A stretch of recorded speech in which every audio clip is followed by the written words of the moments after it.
Even with a few scattered light raindrops, this is the toughest ticket in town. A sellout crowd on hand at Camelback Ranch, where tonight Sportsnet LA presents the Los Angeles Dodgers and the Chicago Cubs. Hi everyone, welcome inside the booth. John Hartung here alongside Ned Colletti. And Ned, we're going to see Rich Hill taking the mound for the second time in Cactus League play. And don't tell Rich Hill these games don't count, because this is a guy, anytime he has the ball, no matter the situation or the game, he's out there with a purpose. This is the perfect setting for Rich Hill. You got maybe the biggest crowd of the spring training season here, the biggest weekend of the season, a Saturday night in Arizona. Rich Hill, it could be October 10th as far as Rich Hill knows. Well, another guy the sellout crowd's going to be excited to see is Walker Buehler making his first appearance of the Cactus League. Yeah, Walker Buehler has been on a slow play here just a little bit, but it's going to be good to see him get out there. You know you're going to see him a lot this year, maybe as a reliever, maybe as a starter, but we'll get a chance to see him tonight against the Cubs. It's going to be a fun night. Dodgers and Cubs, a rematch of the last two National League Championship Series. We'll have the lineups for you and first pitch coming up right after this.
Getting some raindrops here in Glendale, Arizona as well. It probably looks a little worse on the TV screen than it actually is. Just some light drizzle that's been falling for the last couple of hours, 63 degrees. As we get set for first pitch, take a look at the Cubs lineup. Most of their guys played earlier today as a split squad. And this is Ian Happ leading things off for the Chicago Cubs. It's kind of a B squad, if you will, for Chicago. 3 members of the coaching staff here. They played earlier today in Mesa. That's the group that will be going up against Rich Hill, who turns 38 years of age tomorrow. His first pitch to Ian Happ swung on and missed. Ian Happ, one of the better young players in the Cubs organization, getting a chance to lead off tonight. Joe Maddon's one of his concerns in the spring, of very few, is who's going to be their leadoff hitter this year. Rich Hill working quickly, misses outside 1-1. Happ's going to have a chance along with Zobrist, Schwarber, Almora. Depend on the day, depend on the starting pitcher tonight. It's Happ. The 1-1 misses 2-1. They're using Ian Happ a lot this spring in that leadoff spot, experimenting somewhat. And he has produced. Look at those numbers. He's put up 4 home runs. 2 of them have led off the game. There's a ground ball to short. Kike Hernandez across the diamond to Cody Bellinger, 1 away. It's always good to get that first play out of the way. Kike Hernandez has played all over the field, has not played a lot of shortstop. Corey Seager still working his way back into a full-time role. Good to see Kike out there, and first play of the game goes to him. He handles it flawlessly. Here's Peter Borges for the Cubs, 31 years of age in just a couple of weeks. Former 10th round pick by the Angels. Become a well-traveled player at this point of his career. 4 teams in the last 5 years, playing for the Angels, the Cardinals, the Phillies, and last year in Tampa. Pops one up, foul and out of play. 1-1. Borges, somebody that brings a lot of speed to the game, especially as a younger player. It was probably his greatest attribute. Good defensive player. Also somebody that could go first to third easy. As you remember, the Angels, that was one of Mike Socha's trademarks. Going first to third, first to home once in a while. The outfielder was just a step slow getting to a ball. A guy like Borges is one of those guys that made some of that happen. Rich Hill's 1-1 to Borges. It's a slow tapper. Kike charging, barehanding. Cody Bellinger can't hang on, and Borges has himself an infield single. Really good play there by Kike Hernandez when you think about it. Ball is wet. Ball just gets past Rich Hill, barely gets past him. Kike comes in. He knows Borges can run. He knows who the runner is. So it's just a touch low to Bellinger. Regular season probably scoops that, but a good play by Hernandez anyway. And Bellinger kept it close enough where Borges stays to first base. 1 on and 1 out for Addison Russell. Not many of the regulars that you would see during the regular season are here on the road playing a night game. Addison Russell is one of them. And they have him picked off. But the throw gets away. Backed up by Kike Hernandez. Now nobody's covering third, and Peter Borges is on his way over to third. Well, we talked about his attribute of speed, and there you saw it. Typically, when you have a good move like Rich Hill, he sees he's going, picks him. It's really a pickoff type of move. Throw gets away. Second baseman there, and then Borges, he's not just satisfied getting to second base. He's going to take it to third base. He's trying to make a statement too on this club. He's trying to make this team and trying to be one of their main guys. So he's going to take advantage of the situation there. And Seguin was at third, just the throw got away, allowing Borges to go to third. Infield is now in with Addison Russell at the plate. He's ruled a stolen base with an error on Kike Hernandez.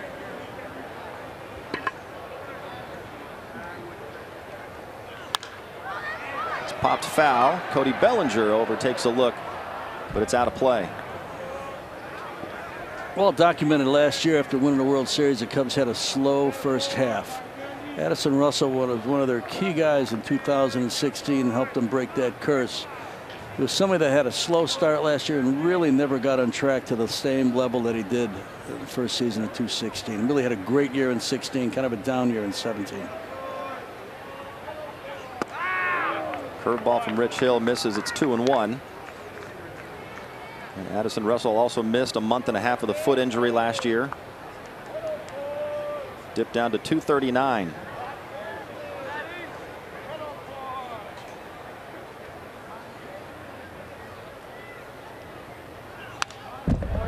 He's fouled back 2-2. Drove in 95 runs in 2016, only 43 last year. Interesting.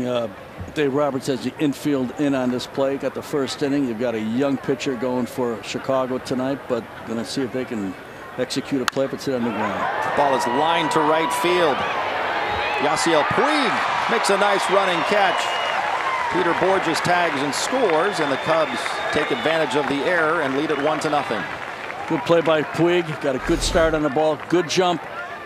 First night game probably for Puig here, and when he goes down to that corner, you see it all during the regular season. But really a nice play by Puig here. Gets to it somewhat easily. Good range. Good first step.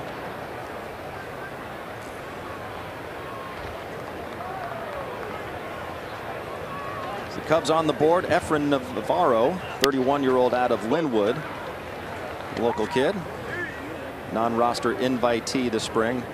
About to see a parade in this lineup of non-roster invitees and prospects for the Cubs.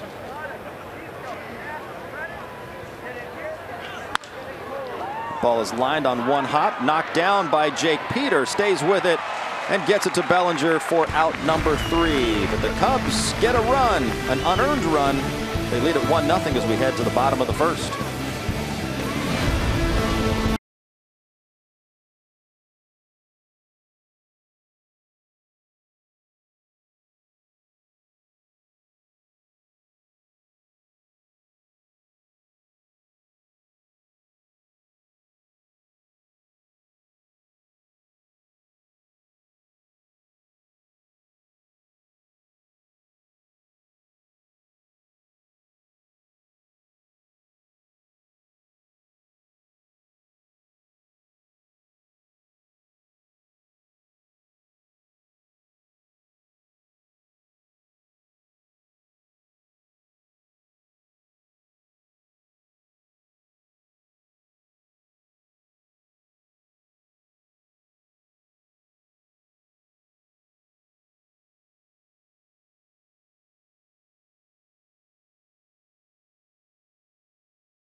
Backing his lineup to face the Cubs. A lot of familiar faces. Chris Taylor will lead it off, followed by Andrew Toles having himself a really good spring.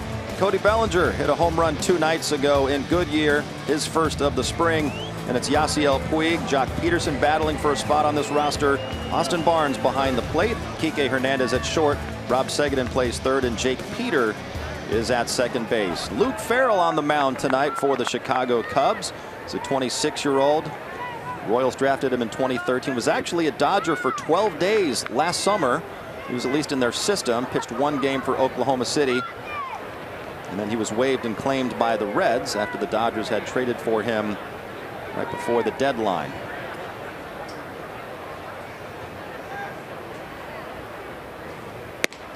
This is outside to Chris Taylor, 1-0. Farrell is the son of former Red Sox manager John Farrell. In fact, 2 of Luke's brothers are in the Cubs organization. One as a scout and one in player development. Chris Taylor starts it with a line drive to the gap in left center field. And Taylor's heading for second. And he will make it easily with a leadoff double. Chris Taylor knows he's got a young pitcher on the mound, knows that he just fell behind in the count. He's going to try and hit the outside corner with a fastball there. Chris Taylor is going to hunt fastball in that situation. Takes it to left center field. Always hustling, just like last spring. Chris Taylor played every game in the spring like he's trying to make the club. Last year, he didn't quite make it until a little bit in April. This year, obviously, he's got a spot, but still hustling all out tonight. Andrew Toles was the leadoff hitter for the Dodgers on opening day last year, before Chris Taylor took over that job after the injury. Andrew Toles tearing his ACL in early May. You see, before the injury, hit 5 home runs in that first month of the season in April.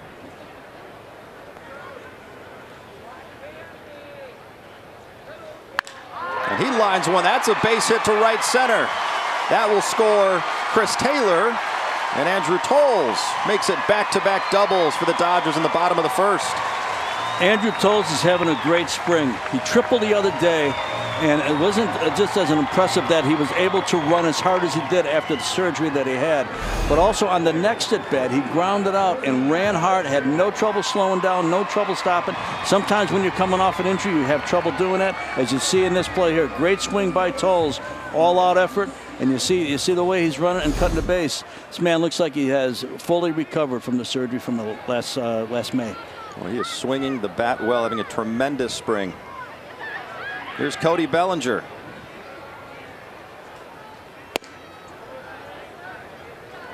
Cody hit that first home run of the spring a couple nights ago against the Indians. A lot was talked about during the offseason, him packing on 15 pounds of good weight. Noticeably bigger and stronger. He knows what he's in for now. He knows that the season is a long season. Last year was 2 months longer than he'd ever played before. Obviously a higher level. Obviously the month of October like no other month he'd ever played before. So he knows what he's in for. And he held up. Count goes 2-0. Let's take a look what happened a couple nights ago in Goodyear, Arizona. First pitch fastball. Josh Tomlin tried to sneak by him, and he rode it out. Hit it a long way. Cannot sneak that by Cody Bellinger. Doesn't care what month it is. That was a well hit ball. Big swing there, and a miss. 2-1. He hit that one, but it did the same thing with it. Tomlin tried to pitch the inner half against Bellinger the other night. Paid for it. Luke Farrell here trying to establish his command early. Young pitcher trying to make an impression. Dodgers have taken it to him a little bit so far at back-to-back doubles. 2-1 pitch off the hands. They have the shift on. They get the out at first, but Andrew Tolles over to third. Productive out for Bellinger. Got a runner over. You got to get guys over. Now you've got one out and a runner on third, so a sac fly can produce. Spring training is a lot about execution. It's about one chapter at a time, one hitter versus a pitcher. Bellinger had a successful at bat, even though it's not a hit in the box score. It still did move a runner over. Brandon Hyde playing the infield in here in a 1-1 game. We saw the Dodgers do this in the top half of the first. Part of what spring training is for, work on these kind of situations for the regular season. Yasiel, line drive, base hit into right field. That'll score Andrew Tolles, and the Dodgers grab the lead 2-1. You've got a young pitcher out there struggling, trying to make an impact and also trying to throw strikes. Fighting his command just a little bit. Yasiel Puig here takes the ball the other way. Doesn't try to do too much with it. He's got a pulled in infield, so the infielder, the second baseman, is right on top of the play as it is. Hit the ball hard enough out of his range. You're going to single into right field just like Yasiel Puig did. Well, that brings Jock Peterson to the plate. And while Andrew Tolles has had a tremendous spring, just talking about results, the results haven't been there for Jock Peterson so far. Just 4 for 28. And they might be battling for the one last spot in that outfield for opening day. You know, spring training is not when you really look at numbers and look at different things like that, but that Jock did struggle last year, and he struck out 9 times in this camp, and Tolles has played so well. 8 relief pitchers going to make this club. You've got 4 position players. I think he's got his hands full right now trying to make this club. Fouls it back, finds himself in an 0-2 hole.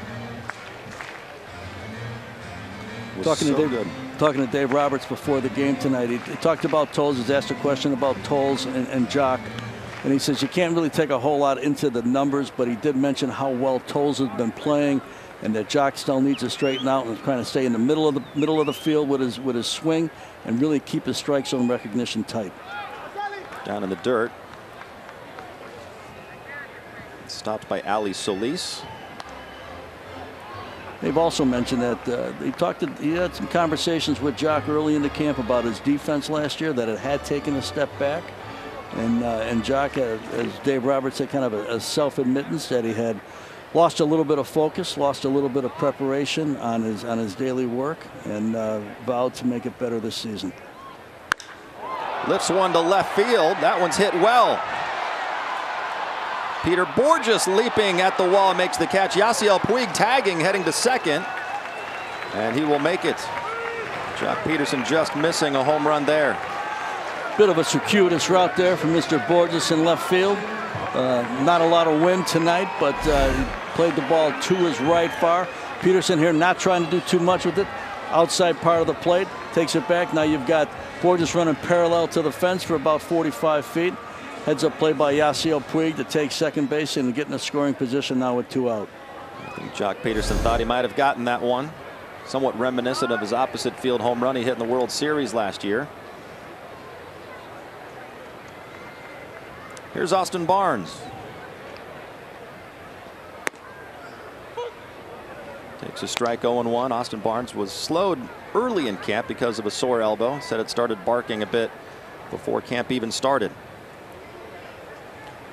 He's a key player for this club this year. He played so well the second half of last season.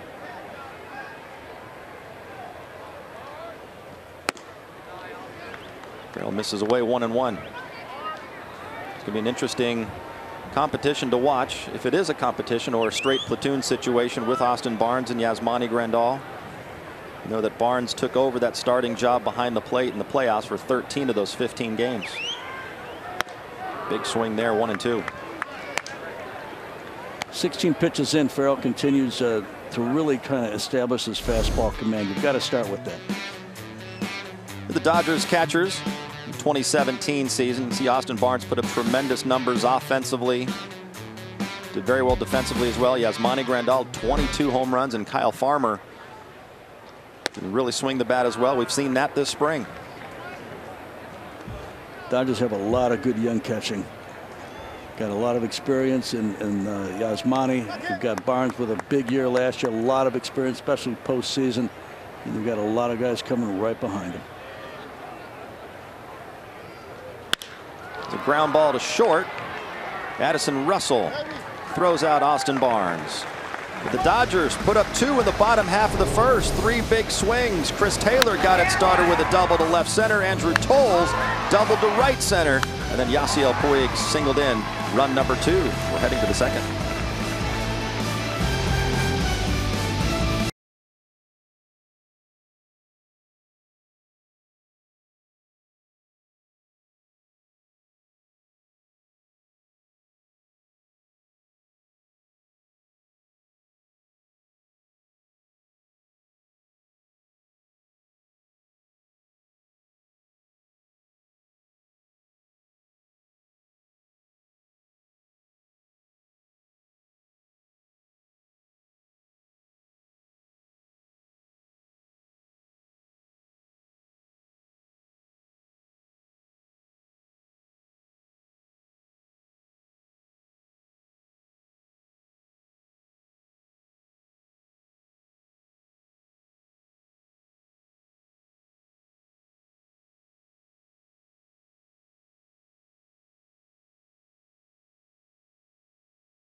Get 2 in the bottom of the first to take a 2-1 lead. Rich Hill back to the mound for his second inning of work. Threw 14 pitches in the first inning. Allowed 1 unearned run. There's a fly ball the opposite way and foul. This is David Bodie at the plate. One of the things the Cubs are trying to get established this spring is the depth. We know the Dodgers have great depth.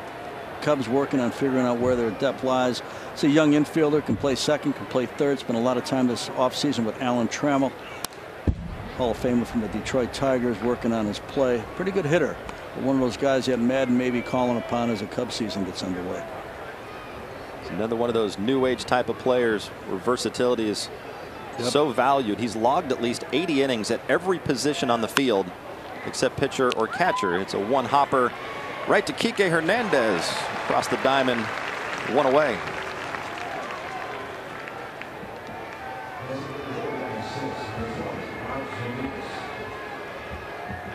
So Rich Hill's going to turn 39. Is that right? 38 tomorrow. 38 tomorrow. Happy early birthday, Rich Hill.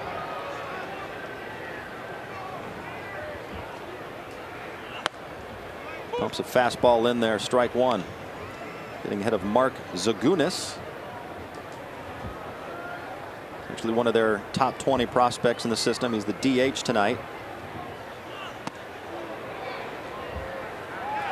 Had a chance to see one of Rich Hill's curveballs there. Good pitch right there. McGinnis is one of those guys, kind of a new age player too, really a strong on base percentage guy. This pitch here, he's thinking about it, can't pull the trigger, catches inside part of the plate. And Rich Hill took him to school there. Fastball, curveball, fastball. Have a seat. First strikeout of the game for Rich Hill. There's some big league pitching right there, son. Got a breaking ball right before that. Fastball to start you off, breaking ball inner half of the plate, fastball up and away just to touch. Kind of change your eye level, change the velocity of your pitches. That's what they call pitching. Chesney Young steps into the box against Rich Hill. Somewhat of a quick pitch there by Rich Hill. And Rich Hill makes no apologies for being a two-pitch pitcher. It's not as common maybe for a starter. He said, I have two pitches I'm very good at. I don't tinker with third pitches because sometimes when you focus on your weakness, you'll impair your strengths. It's a fly ball to right field. Yasiel Puig toward the line. Puts it away. Nice easy 1-2-3 second inning for Rich Hill. Dodgers lead it 2-1 as we go to the home half of the second.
MLB.tv. Watch select spring training games live on your favorite supported devices.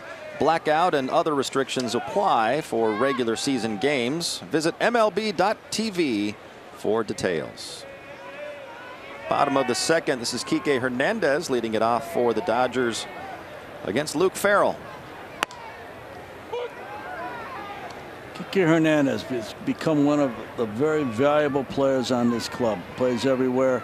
Playing shortstop tonight. Corey Seager hoping to get into a game in the field on Monday, a B game or a minor league game. Cut on and missed 0-2. Who will ever forget what he did against this Cubs team in the National League Championship Series, Game 5, hitting 3 home runs, 7 RBIs. The Dodgers clinched their first pennant in 29 years. One of the beauties of baseball and other sports where somebody that is in his case, kind of a part-time player, somebody that is kind of the glue to keep things moving when people get hurt, has a moment like that in an epic game and will go down in baseball history as one of the biggest performances in the history of the game. Count is even at 2-2. He too played every position but pitcher and catcher last year.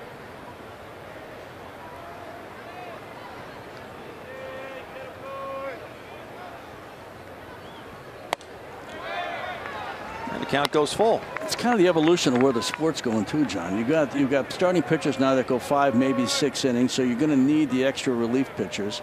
So that means that your bench is going to be short in the National League. So you've got to have players that can play all over the place, including infield and outfield.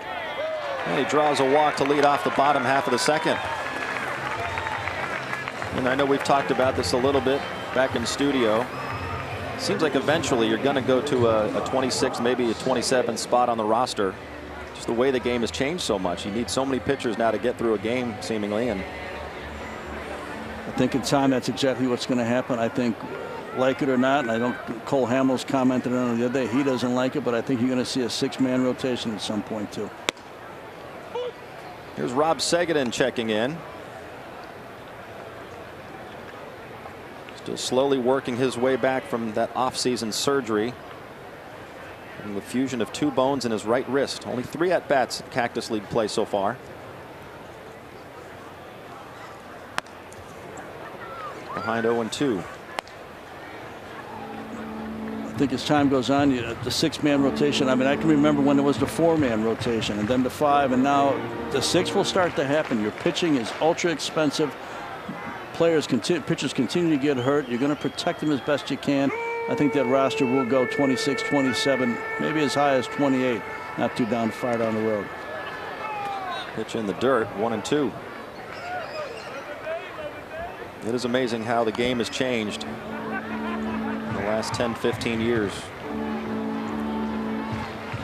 I think it's changed probably more in the last 10 or 15 years in many facets than it probably did in any other decade plus in the history of it, except maybe 100 years ago where they had the dead ball era. Then home runs started to become more and more popular. I mean, you used to have a time when a hitter would hit 10 home runs and lead the league. Now guys are hitting 10 home runs in a month.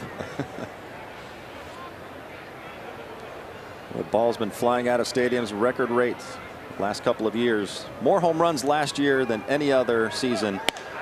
There goes the runner. Kike Hernandez, though, is thrown out, trying to swipe second base. Cut down by Ali Solis. Solis makes a nice play here. You can see a little hesitation in Farrell's delivery there. Gives the runner just a touch of an extra step. But he gets in a good position. Pitches up in the zone. So it's a good throwing position for Solis. He guns down Hernandez, who can run a little bit.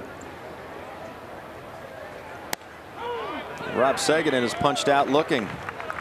Quickly 2 outs here in the bottom of the second.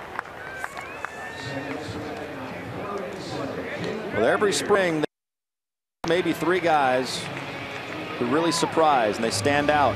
Jake Peters among that group this year, having a sensational spring. Has 3 home runs, a triple, a double, team leading 12 RBIs here in Arizona this spring.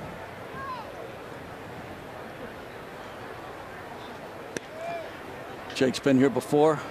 They trained right across the way here at the White Sox part of the complex. 24 years old, acquired back in January. And guess what, John? He can play all over the field. Yes, he can. He pops one up here. Shallow left center field. Peter Borges squeezes it for out number 3. Nothing for the Dodgers in the home half of the second. Go to the third. Dodgers lead at 2-1.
Carl's Jr.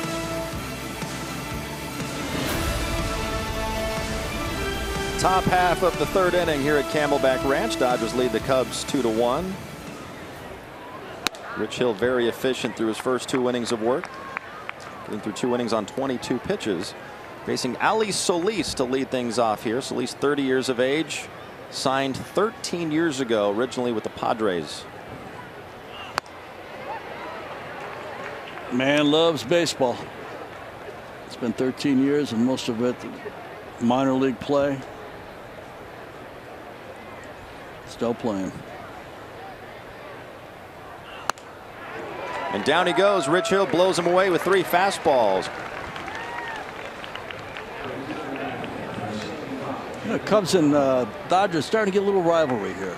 I saw Theo Epstein and Jed Hoyer about 8-9 days ago in San Diego at a memorial service for the late general manager of the Padres and the Diamondbacks, Kevin Towers, and they were saying that their team came into camp today. As much as the Dodgers hated getting beat by the Cubs a year ago in the LCS, Cubs felt the same way. And I think that you're going to see these 2 teams got a chance to meet again in October. They'll have 2 series back-to-back almost within 10 days in the month of June. But I think this rivalry is starting to cook, and it's been around for over 100 years, but it's starting to peak a little bit. It's fun to watch those 2 teams go at it in October the last 2 years. And maybe that's part of the reason why the Cubs signed Yu Darvish and Brandon Morrow, because they weren't happy with the way things ended in 2017 against the Dodgers. We hear Dave Roberts talk about the great vibe in the Dodgers clubhouse all year long, and also in the spring, and our conversations with him. Very satisfied with how the team has competed, how it's gone at it. Cub players, Cub first personnel feels the same way. They've had a great vibe in camp. Few new coaches for the Cubs. Tough to change coaching staffs around, but they did change 3 of them, and they're in a different spot than they were a year ago when the World Series hangover and celebration that ensues when you've waited 108 years to win something. Maybe got the best of them for a little while last season. Rich Hill goes full on Jacob Hanneman. Yeah, they were under 500 at the All-Star break last year. Still wound up winning the division and getting to the National League Championship Series before losing to the Dodgers in 5 games. Of course, the Dodgers, they had that motivation last year as well. They had to sit through the Cubs having their ring ceremony one night, their banner raising another night. Dodgers had to witness that after the pain the year before. And so they got their payback in October. Historic evening. 3-2 pitch right on the outside corner. Back-to-back strikeouts here in the top of the 3rd for Rich Hill. That was some nice pitching there by Rich Hill. You saw the breaking ball, saw him use that, then you see him go outside fastball. We're talking about the 9th hitter in a game with a lot of non-roster hitters, so Jacob Hanneman there is not one of their better hitters, but no less. Good pitching by Rich Hill. Showed him a lot of different things. Back to the top of the order, and Ian Happ. It's a breaking ball for a strike.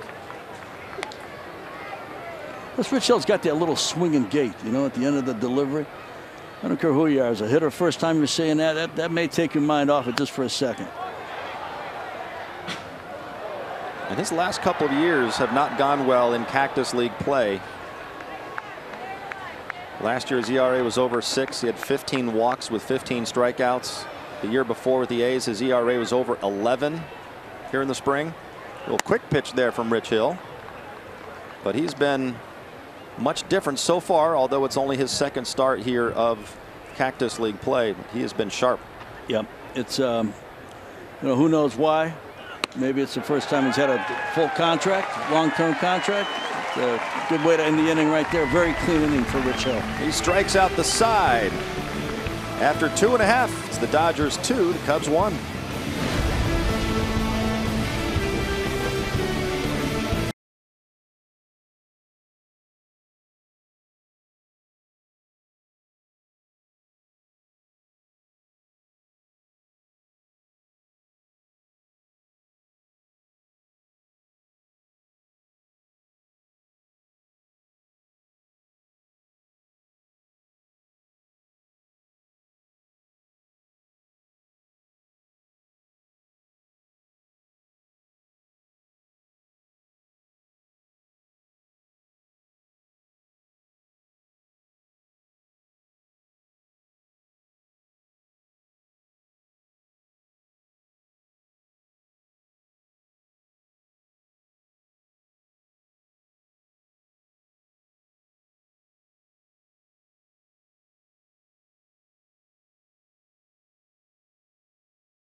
lead over the Chicago Cubs, and so far so good, Ned, for Rich Hill. 38th birthday just a few hours away. He's looked awfully good so far. He's looked awful good. Good curveball, good fastball, good life to it. Little quick pitch here and there, trying to use everything that he's got.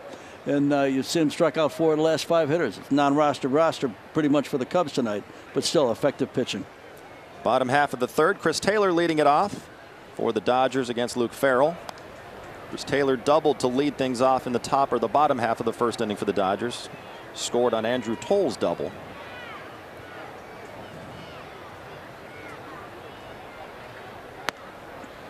What a difference a year makes. Chris Taylor had a great spring last year. Started the year at AAA. Had never played outfield as a professional until the Dodgers inserted him in that spot.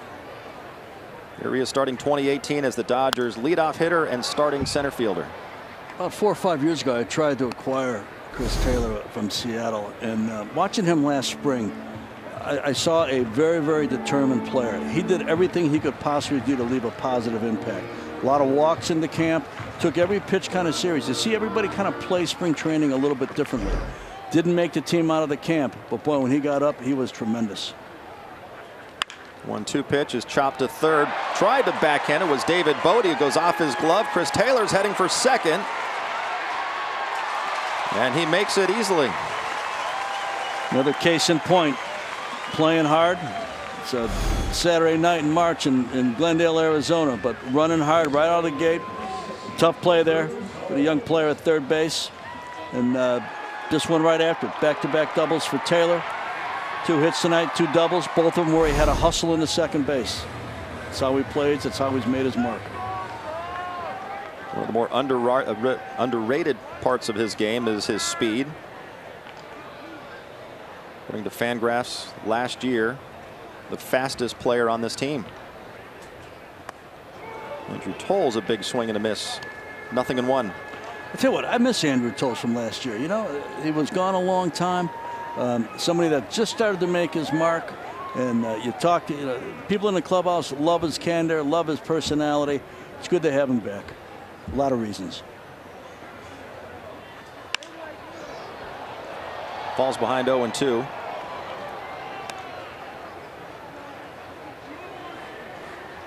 He had one of the more amazing stories too, coming back from working in a grocery store, right, for a year. He was. In 2015, he was out of baseball, working at a grocery store in Atlanta for a short time in the frozen food section. Shift started at 4 o'clock in the morning, making $7.50 an hour. And just a year later, he was playing in the big leagues. Well, a lot of talent, but he needed a little bit probably of a wake-up call. Andrew Friedman, Gabe Kapler, who was in charge of player development when Tolles was brought here, knew him from their Tampa days. Gave him a second chance, and it looks like he's not about to kick away the second chance here.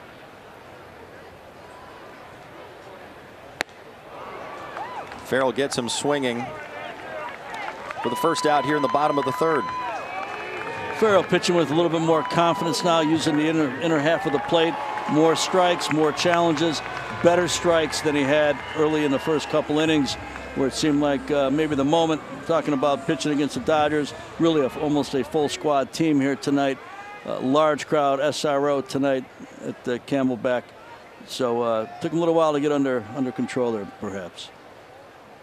Cody Bellinger, the reigning National League Rookie of the Year. Ball's in the dirt. Chris Taylor's going to hold. Drafted in the 4th round back in 2013 by you, Ned, and your group. Turned down an offer to go to Oregon to sign with the Dodgers. Great athleticism, right? Could play first base. He just lacked experience as a first baseman. Otherwise, the footwork, the softness of the hands, the agility was almost big league as an 18-year-old. Catches the corner 1-1. Only hit 1 home run as a senior in high school in nearby Scottsdale. Yep. And then 5 years later, he sets the National League rookie record with 39 home runs. Sometimes you grow into your body. Sometimes you figure it out a little bit. I think young players try to make contact. Those that try to make contact ended up having pretty good careers. The power comes later. And the growth for him came later as well. When he was playing in the Little League World Series, he was one of the smallest kids in the entire tournament. He was 5'1", 87 pounds as a 12-year-old in 2007 in the Little League World Series.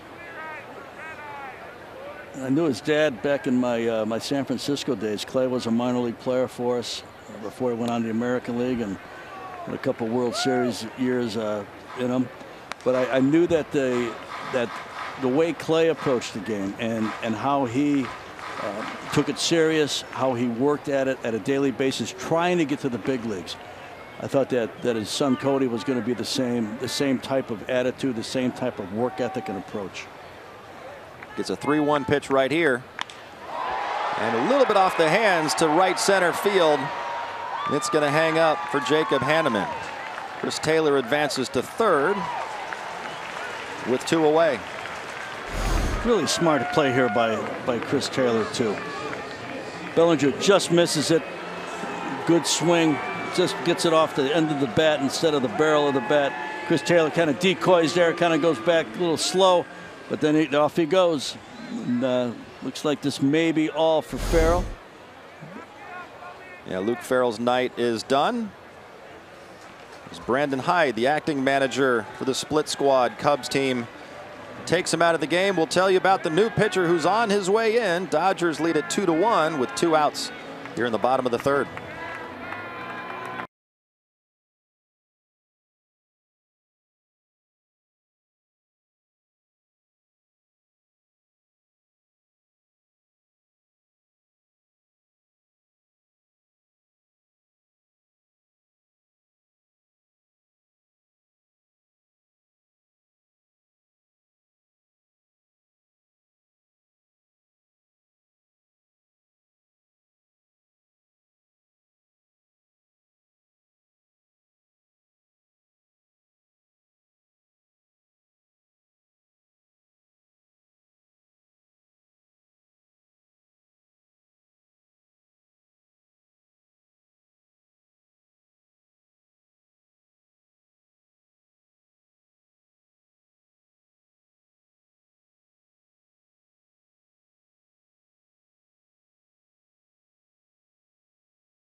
Over here in the bottom of the third with 2 outs and a runner on third. Underwood, former second-round pick of the Cubs back in 2012. Still trying to figure it out a little bit. Got a live arm, can hit 97, 98 once in a while. Got a feel for a breaking ball and a change, but still trying to get his command underway. He's also got a fastball that is, as hard as it is, a lot of times it is straight, so he is a pitch to contact type of guy, even with above average velocity. Yasiel Puig had the RBI single in the bottom of the first that gave the Dodgers the 2-1 lead. Fastball in, 1-0. Yasiel Puig in the final year of that 7-year, $42 million deal that you signed him to, Ned. Wow, 7 years already. It is amazing. June of 2012. The arbitration eligible after this season. Remember his first spring training the year after we signed him in June. His first spring training after that, he took the Cactus League by storm. He hit probably close to 500 that spring, and we had a lot of outfielders, and he still had some rough edges to his game. So we sent him out to Chattanooga for a little while, and then brought him up after we had a couple injuries in the outfield in early June. Grounds 1 to Russell, moving to his left. Throws out Yasiel Puig. So the Dodgers get the leadoff double from Chris Taylor, but Strandham still lead at 2-1 as we head to the fourth.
Has 4 strikeouts, all of them coming on that fastball. 3 innings, just 1 unearned run allowed for Rich Hill, doing it on just 36 pitches. As we take a look at the Cardinals cam. A lot of high fastballs by Rich Hill tonight, trying to establish that, because you know when he starts to break out that curveball, it's going to be dropping from inside the strike zone down to a hitter's feet. So you're talking about moving to your eye level from really high and away, sometimes up and in, right down to the bottom. Peter Bourjos leading things off in the top of the 4th. And Rich Hill's fastball, it's going to be 88 to 90 miles an hour, but it has that spin rate.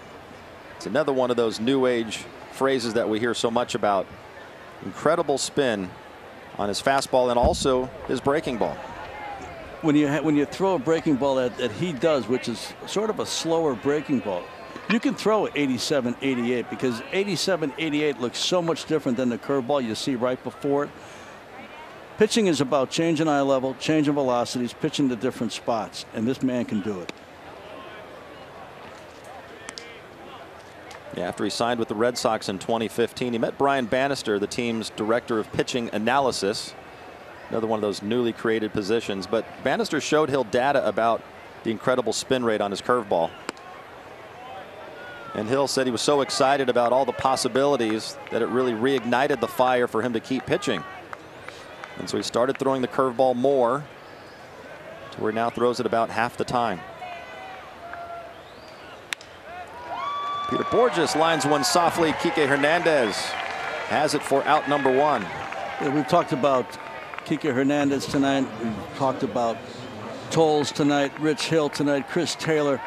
All of these players have had a difficult route to get to where they're at today. Tolles working in a grocery store for a year, out of baseball. Rich Hill in a bus going through independent baseball in his mid-30s not too long ago. That takes a lot of perseverance. Chris Taylor taking a while to get to the big leagues. A lot of different things. But that's what helps make a team a great team. And that's what helps make a team not just a good team, but a championship caliber team. Rich Hill, these guys are the epitome of it.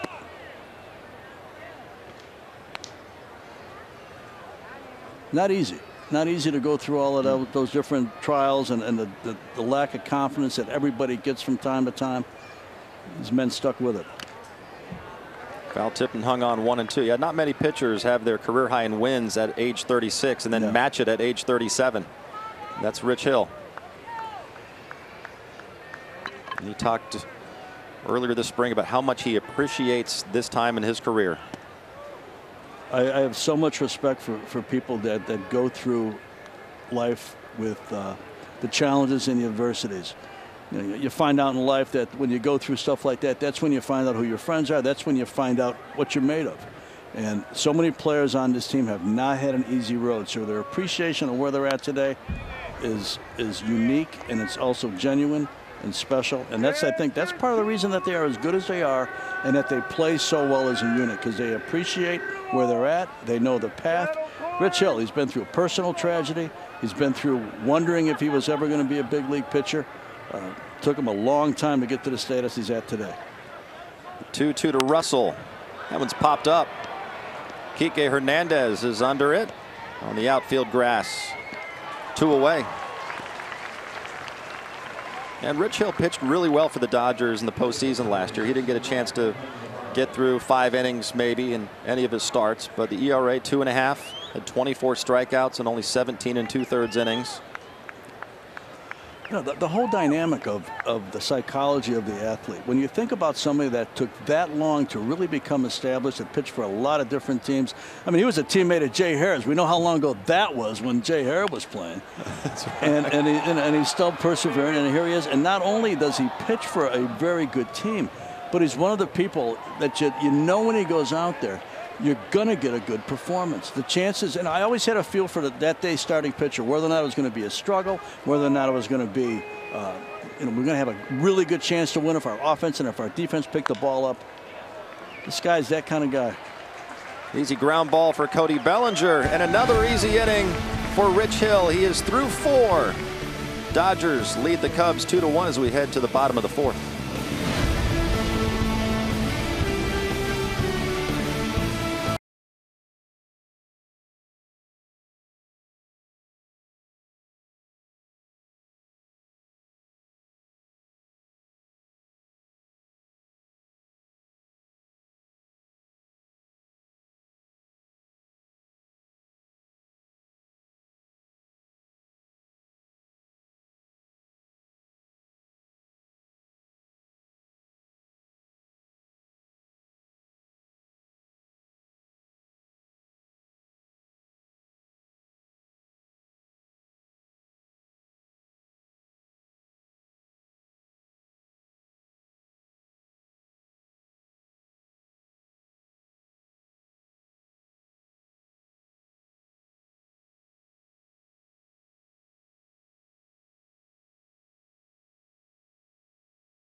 After 4 innings of work, allowed just 1 hit, an infield single, and 1 unearned run, 4 strikeouts, 49 pitches. A great night for Rich Hill, just hours before his 38th birthday. Very efficient pitching by Rich. Only notch against him was that little soft hit ball he almost fielded that Kike Hernandez came racing in on, except for Borges' speed. He probably leaves with 4 no-hit innings. Dario Alvarez is the new pitcher for the Chicago Cubs. Here in the home half of the 4th for the Dodgers. Facing Jock Peterson. This will be a good at bat here for Jock, lefty on left.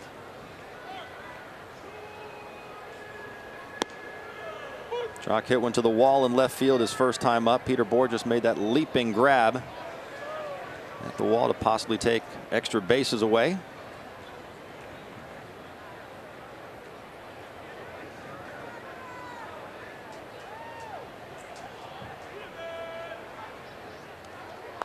Coming off that incredible World Series performance. Hit 3 home runs. Probably wins the MVP of the World Series if the Dodgers take Game 7. Tied a World Series record with 5 straight games with an extra base hit. It's in there. He knows how to play. He can play. It's a matter of being consistent at this level. Because if you've got a weakness on a particular day, the pitcher out there is probably going to exploit it. It's really a matter of him being consistent. I think really finding an approach at the plate that he can be successful with, that he can keep.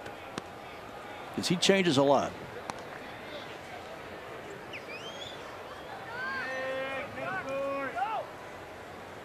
He sees the crowded outfield situation too. He knows that they're going to only keep 4 extra players.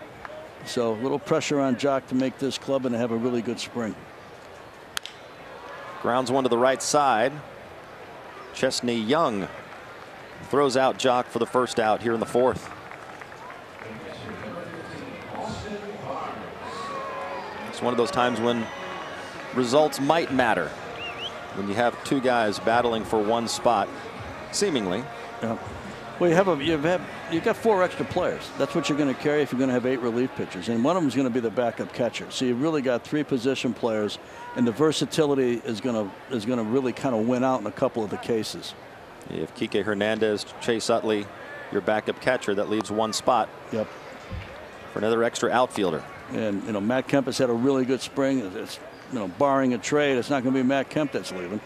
So you've really got it. It kind of comes down to Toles and Peterson. If everything stays the same and there's no injuries, and you're going to go with 13 pitchers, 8 of them out of the pen. You can do the math. Austin Barnes pops one up, right side foul territory. Efrain Navarro able to find it and make the catch. 2 down for the Dodgers in the 4th. Nice play there by Navarro. Not an easy play, kind of circling back, the ball kind of spinning back towards fair territory as it usually does. Young player stayed with it. Here's Kike Hernandez. Walked and caught stealing back in the 2nd inning.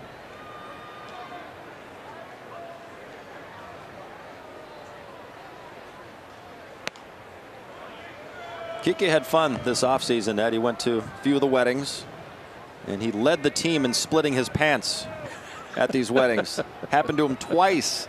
He said the 2nd time it was really bad. And he said normally people would think it's weird to see somebody dancing for hours with part of their rear exposed. But he said because it was him, nobody thought it was weird. It's kind of normal. Kind of normal. Maybe he needs looser pants at the end of the day. Who knows? But Kike, I saw him at Justin Turner's wedding down in Cabo. What a beautiful wedding that was. And you know what? Kike's come a long way, too. He's somebody that has really kind of solidified himself on this club in a lot of ways. At the wedding, I sat with Andrew Friedman and his lovely wife and talked about a lot of different things. And he talked about how much maturity Kike Hernandez has gained the last 2 or 3 years in his baseball IQ. It's a drive to left center field. It's going to hang up, though, for Ian Happ. Make that Peter Borges for out number 3. Dodgers go in order in the 4th. We'll go to the 5th. Still 2-1 Los Angeles.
The annual local matchup. It'll be UCLA against USC at 3 o'clock. For tickets, visit Dodgers.com/classic, and you can get one of these possibly while you're out there. USC colors, UCLA colors. Such a great rivalry, no matter the sport. A lot of fun to watch those two teams. And you know who went to school here, don't you? Dave Roberts, Chase Utley. Jackie Robinson. Jackie Robinson. Love both schools. A lot of Dodgers. A lot of Dodgers. Yeah. Been a few USC Mark guys Pryor, as well. Mark Pryor, bullpen coach, USC. That's right. Pedro Baez takes over on the mound for the Dodgers in the top of the 5th inning. He is a key man on this bullpen. Great first half last year. Rough second half. Somebody with great fastball and really the makings of a great slider. If he has the confidence to use it in key situations, it would change the entire dynamic of the result. Facing David Bodie to lead things off here in the top of the 5th. Pedro Baez about to turn 30 years of age. Wow. Remember signing him on a field in the Dominican Republic, third baseman. He was an 18-year-old back in 2007.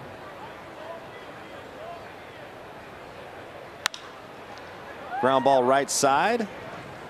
That's an easy play for Jake Peter, one away. 2007. I don't know about you, John, but you're sounding old. 2007. You know about me. Where does time go? I have no idea.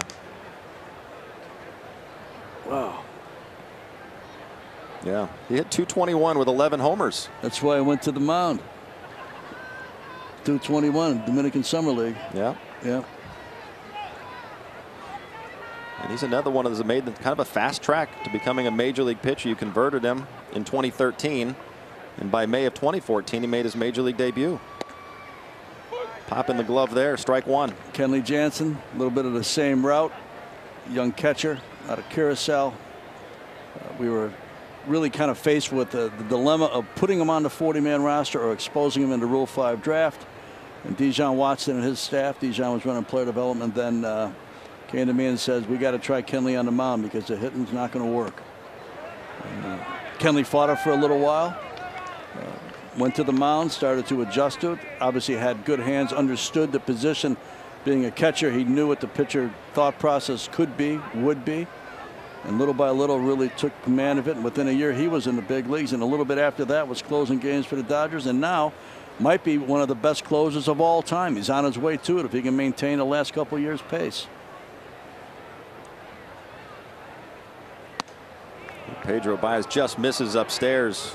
1-2 to Mark Zagunis. And Dave Roberts said it a couple of weeks ago that Pedro Baez just needs to attack hitters and get ahead. If he can get ahead, he can use that slider more. And the slider he's got, it's almost like Kenley Jansen's. Kenley doesn't use his a lot, but it's such a hard slider. If a hitter is geared for a fastball and it starts in the zone, he's going to have to swing at it. But it's not going to be in the strike zone when he does swing at it. And he gets a swing and a miss right there. Yep. Has his first strikeout. Quickly 2 away. It was a nice pitch there. That's exactly what we're talking about. It's almost unhittable. The hitter, I don't care if it's a non-roster hitter or if it's a big league guy that's got 10 years in the game. That is a tough pitch to handle when you throw in the upper 90s like Baez does. And Baez has got good command, but his command isn't so good that the hitter's ultra comfortable in the box either, especially a right-handed hitter with where he stands on the mound, a little bit to the third base side of the rubber, and where he comes from the arm angle. Tough spot for right-handed hitter, especially. That's why the slider for him, I think, would be a key pitch. Gets ahead 0-1. But he lost a bit of that command last year. His walk rate went way up, over 4 walks per 9 innings pitched.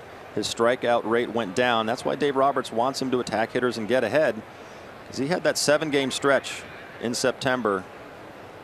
Gave up 12 runs in 4 1/3 innings. He was booed coming into a game. Yep. By the home fans, which Dave Roberts was not happy about. Gives up a 2-out single to Chesney Young here in the 5th. Confidence plays a big role in all athletics, and even somebody that's in the big leagues, their confidence is going to come and go. And when you come into games and people are not happy to see you coming into a game and it's your home fans, that's a rough place to be. And I think when when you think about Pedro and you think about his reluctance sometimes to go off of the fastball to throw anything else, he's got to have beautiful command with the fastball. And when he lost the command of it and lost his confidence, you were not going to see an effective slider. You were hardly going to see an effective fastball. In that 7-game stretch, everything blew up and went the wrong way in his case. Didn't throw a single pitch in the postseason. He was on the roster for the division series, but did not get into a game, and then was left off of the roster for the NLCS and the World Series. Gives up a loud 2-out single to Ali Solis. Back-to-back singles after the first 2 are retired here in the 5th. Fastball right down the middle. You have to have more than one pitch because hitters can kind of gear up for that, and then it doesn't matter who they are. They're going to be able to make contact of it. Nobody's good enough to just throw one pitch all the time. And Pedro's really got to use something besides that fastball. You got the 8-hitter and a non-roster filled lineup tonight, taking him right up the middle with 2 outs and a first pitch fastball. Here's Jacob Hanneman, strikeout victim against Rich Hill his first time up.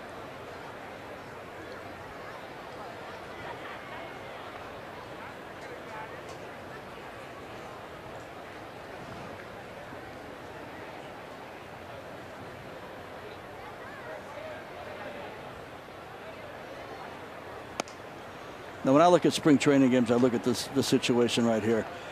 For me, every at-bat is a new chapter for the hitter and a new chapter for the pitcher. And in this case, March 10th. We've got another 2 weeks to go before opening day.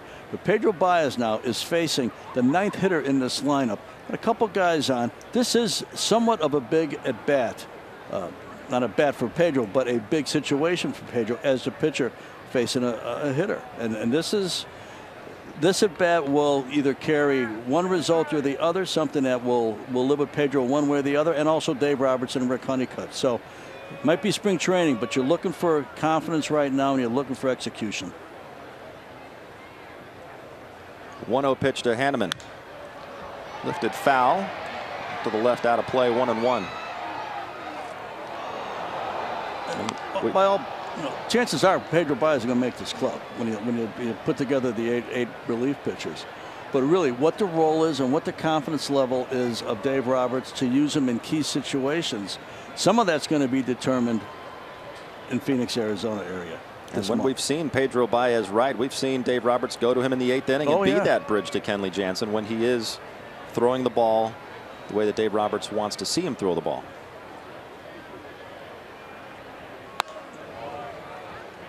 I don't know that they're going to have a 8th inning man that's going to be there all the time. I think it's going to really kind of rely on the situation and who's hot. But Pedro wants, if he wants to hit a roll, it's there to be part of that situation. But he's going to have to throw strikes, and he's going to have to mix his pitches and get hitters out on more than just a fastball. 2-1 pitch, swung on and missed. Let's see if he can get out of it here. So, this would be an interesting place for him to throw a slider. You got a 2-2 pitch. You got a pitch that you could play with a little bit if you trust your fastball command. If it does go 3-2, you've got a chance to get this guy out. If he does throw a slider, it's going to be almost impossible for the hitter to lay off it. We'll see if he does.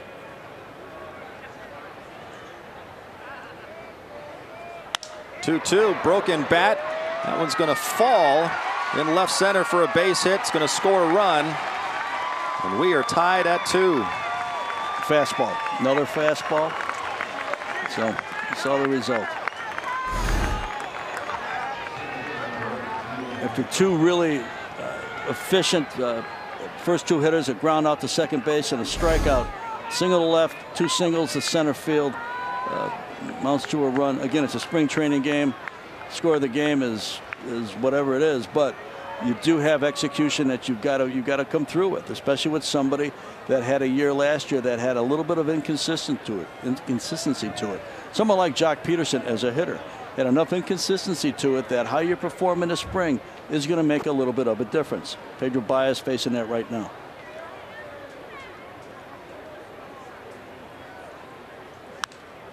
Now he's facing Ian Happ,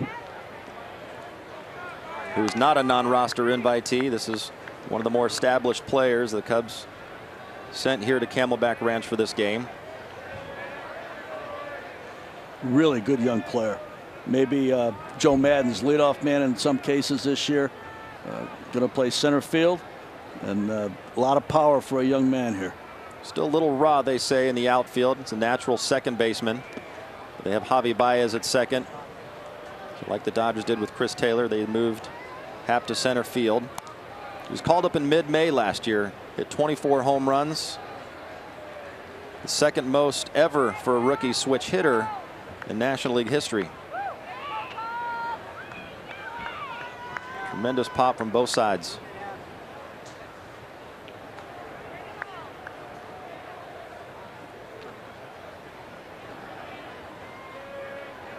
First and third, 2 outs. Pedro Baez to Ian Happ. Pulls the string there, 1-2. Went away from the fastball for a pitch there and had a great result. He's in a pitcher's count right now. He's got a little bit of room here to try and get Happ to chase. He's got a chance to throw something else besides a fastball and see if he can get him out with a pitch that is a little bit more unpredictable. See what he does here. 1-2. Fastball away and up. Now he's thrown something down, fastball up. So he's just changed velocity. He's just changed eye level. Perhaps now another pitch down, take something off it, keep it down in the zone, may get Happ to do something beneficial for the Dodgers.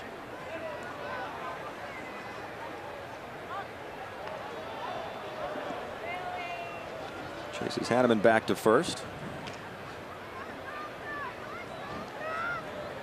Well, long half innings, somewhat common with Pedro Baez. He's a deliberate worker, much talked about. 2016, 30.2 seconds per pitch, which is the longest in all of Major League Baseball, or slowest, however you want to look at it. And the count goes full here. And last year he increased it by a little bit, but barely. It's gone from a 1-2 count to a 3-2 count.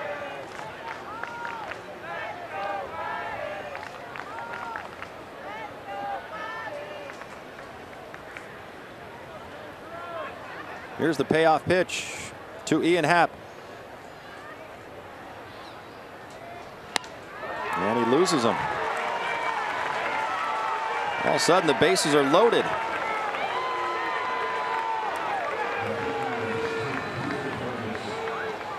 So after the first 2 were retired rather easily.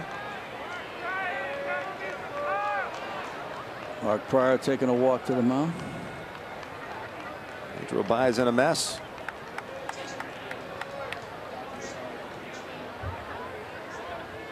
Amazing that Mark Pryor, 6 months younger than Rich Hill. They were teammates a long time ago with the Chicago Cubs. I don't know if I've ever heard that happen before, where a coach was younger than a player. It is incredible.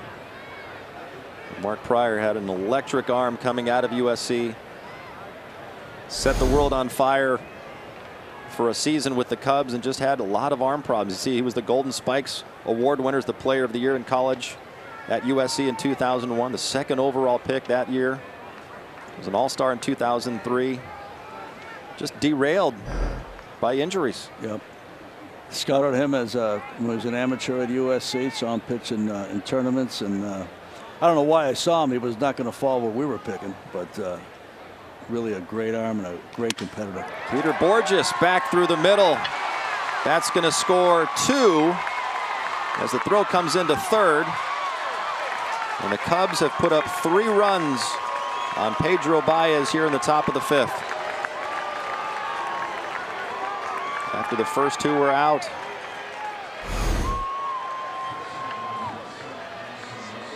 A lot of pitches in the middle of the plate in this inning. A ground out and a strikeout started it off. Now you've had 4 singles and a walk. And here comes Dave Roberts to get the ball. It's not the outing Pedro Baez or Dave Roberts wanted. Got the first 2 out. He walks off the mound, having given up 3 runs, and still 2 runners on base. Cubs have taken a 4-2 lead here in the top of the 5th.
Pedro Baez gave up 4 hits and a walk.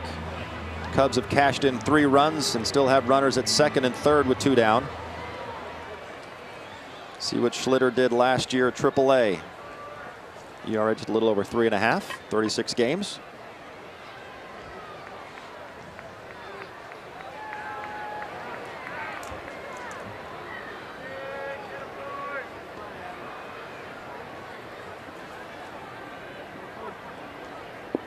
Numbers from 2016, pitching for the Cebu Lions a season ago. Born in Oak Park, Illinois. Chance said he grew up a Cub fan, ended up playing for the Cubs organization for a long time. Cup of coffee, a couple different times with the big league club. 1-0 pitch to Addison Russell, popped up on the right side. Cody Bellinger in foul ground. And we are finally through the top half of the 5th inning. Cubs get 3. We are halfway home. Chicago now leading at 4-2.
Arizona. A new season of Backstage Dodgers premieres Wednesday right after the post-game show on Sportsnet LA. The new pitcher for the Chicago Cubs, right-hander Eddie Butler, 26 years of age, will turn 27 on Tuesday. Former first-round pick of the Rockies in 2012. Rob Segedin fouls one off 1-1. At one point in time, had a lot of promise, was somebody that Colorado was really counting on to kind of fortify their starting rotation. Couldn't quite get it done there. Find himself in Chicago trying to make the club. In his second year with the Cubs, won 4 games, an ERA of 3.95 last year, 11 starts.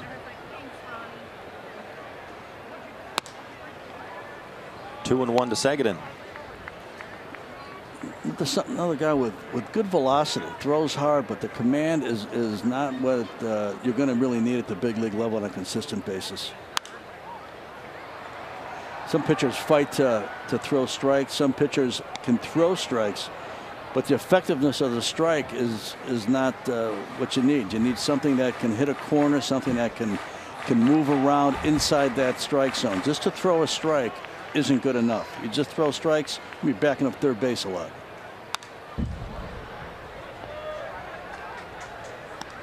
Rob Segedin called out on strikes his first time up, 0 for 1. His wife is due to give birth to their second child on Tuesday, which, if the timing works out, it would be great. It's the Dodgers' first off day of the spring.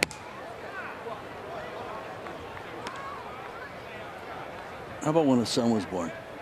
How about that evening, and what he had done right before that with the home runs off Bumgarner and Price? Grounds one to short. Addison Russell throws out Segedin, one away here in the 5th. His wife is pregnant with a girl this time. And you mentioned that first time, Ned. His son Robinson was born just minutes after he hit a home run off of Madison Bumgarner. He left during the middle of the game, racing to the hospital, gets there just in time.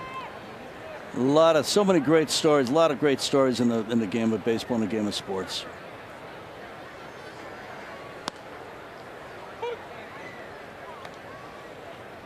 Jake Peter trying to become one of those great stories of 2018.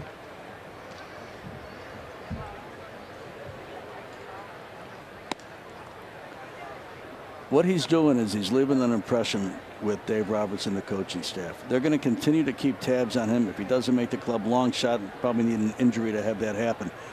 But they're going to keep tabs on him all year long, really based on what they've seen so far this spring. He's behind 1-2. Said he made some mechanical adjustments to his swing last offseason, added a leg kick. Also just tried to approach every at-bat being more aggressive. Grounds one to the right side. Quickly 2 away here in the 5th.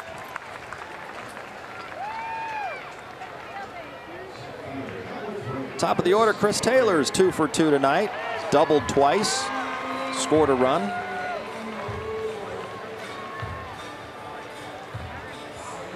Now 6 for 21 this spring.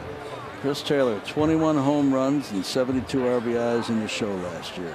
Had 1 home run, I think, career before last season. That's right. That was a grand slam here in Arizona against the Diamondbacks. Yep. That and he almost same hit game. For the cycle, right? Yep. Tried to bunt for a single in the 8th inning to complete the cycle. Away. And he admitted to us at FanFest when he was on the set with us that he never thought he'd be able to hit 21 home runs in the show. Complete swing reconstruction before last season. He called it scary to make a change like that, so drastic. Got him out of his comfort zone.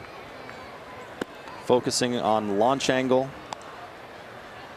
Well, could not have worked out any better. Spent a lot of time in the minor leagues before that. And like the old saying goes, nothing changes, nothing changes. Had the courage to change. Kind of had a little JT leg kick to it, a little timing mechanism. You saw what it did for JT, and a year later you're seeing what it did for Chris Taylor.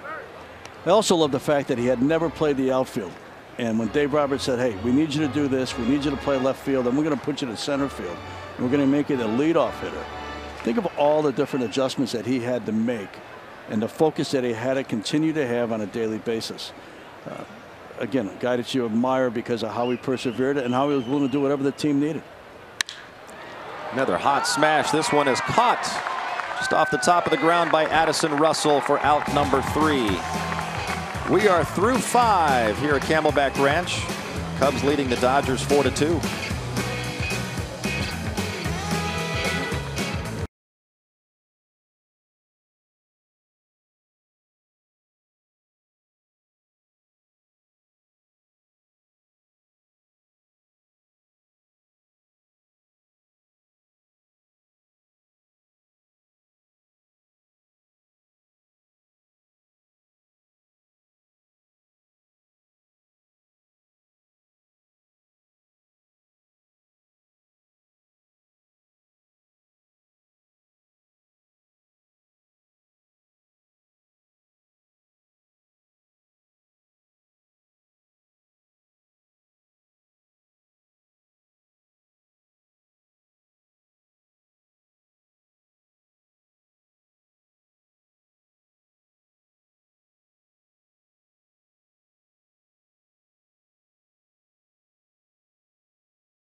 The score of 4-2. We have a new pitcher in the game for the Dodgers, JT Chagua.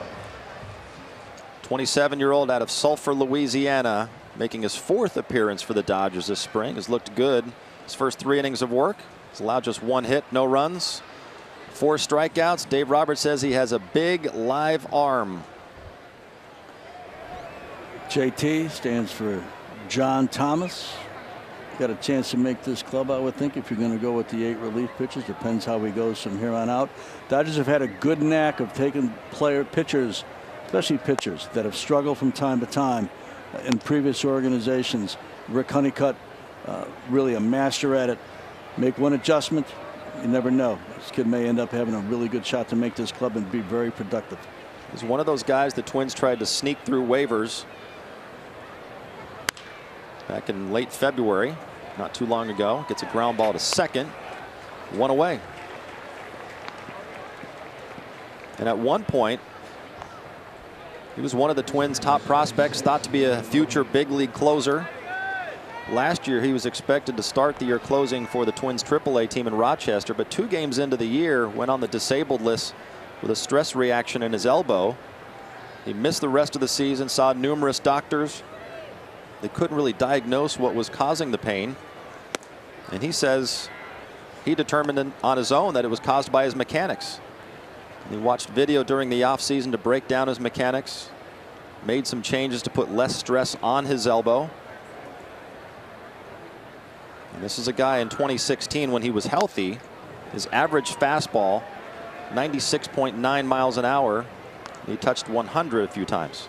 Well, when you look at his delivery, you can tell that if he has adjusted it, and I can't remember him in Minnesota, but if he has adjusted, you can see that it had a little bit of a violence to it.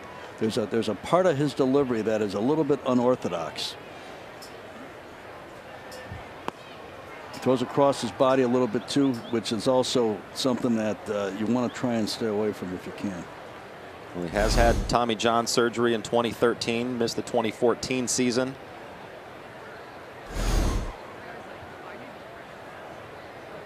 Dodgers got him off of waivers on February 23rd from the Twins. Former 2nd round pick. 2-2 to David Bodie. Players pick that high in the draft, and that do have good stuff. You've got to take every opportunity you can to get them right and to get them into big leagues. And that's what this opportunity is for Chargois and for the Dodgers too. They've got, you know they love their depth, and they got a chance here to add to it with JT. Bodie stays alive. Chargois said when he arrived at Camelback Ranch a couple weeks ago, it was like being at Disney World. So it was so bright and merry here. And now he's close enough he can go to the real Disneyland in Southern California. Well, people from Fort Myers, Florida, are watching this. That's where the Twins have minor league. They have spring training. I guess it's not very bright and merry there. Well, I've been there. I can't remember it. Well, I don't know if it was bright or merry, but I do remember it. Kind of not in the script, though.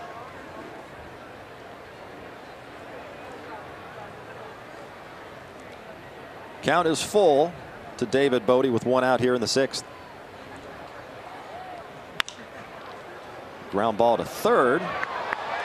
Rob Seguin stays with it just in time to get Bodie at first. Nice play there by Seguin. Tricky hop. Really came in on it, caught it on a little bit of a tough hop here.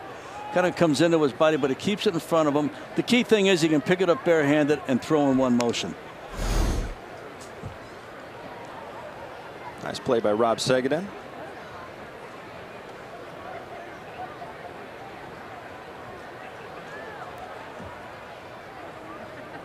Mark Zagunis 0 for 2 with a couple punch outs.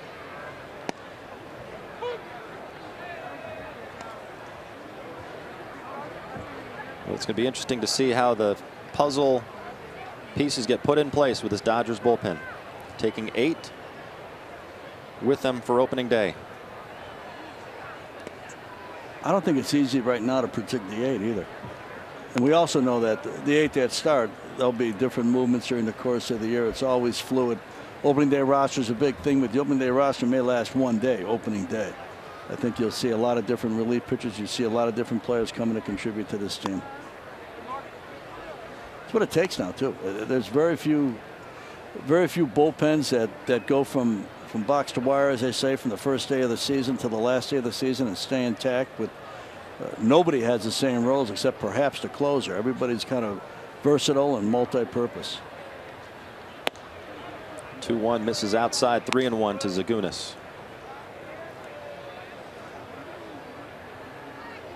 You can see the life on the fastball that Dave Roberts talks about.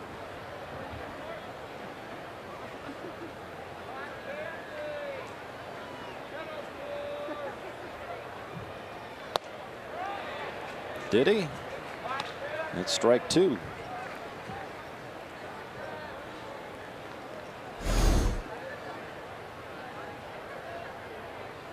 So yes, he did. Yeah. Full count to Zagunis. 2 outs, nobody on here in the 6th.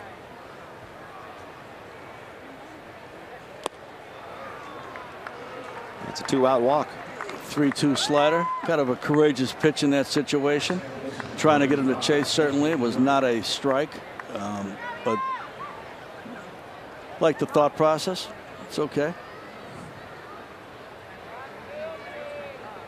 Because you know, with his fastball, the hitter's sitting looking fastball. So perhaps if it is not that, he's got a chase to chase it out of the zone. Here's Chesney Young. He started that hit parade last inning against Pedro Baez with 2 outs.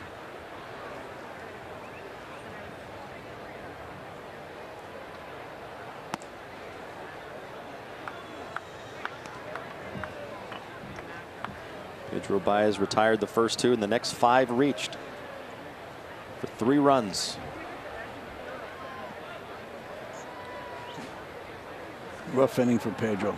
A lot of fastballs, a lot of balls squared up, a lot of balls hitting to the middle of the field.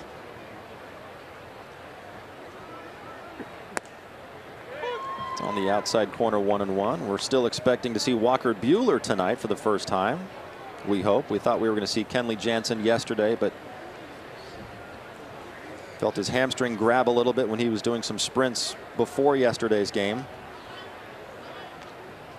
So they're going to be cautious with him. They throw in a B game on Monday, and we should see him here in a Cactus League game on Thursday.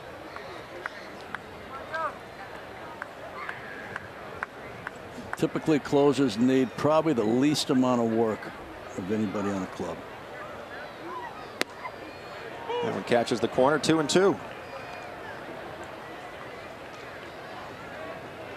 I think the way the Dodgers managed last season with their starting pitching particularly. So many teams go to the World Series, go to the 7th game, and they end up with a 240, 250 inning ace. Hot shot right to Cody Bellinger. Steps on the bag to end the top half of the 6th inning. Nothing for the Cubs. Go to the bottom of the 6th. Dodgers are chasing 2.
Southern California BMW Center today for exceptional offers, or visit SoCalBMW.com.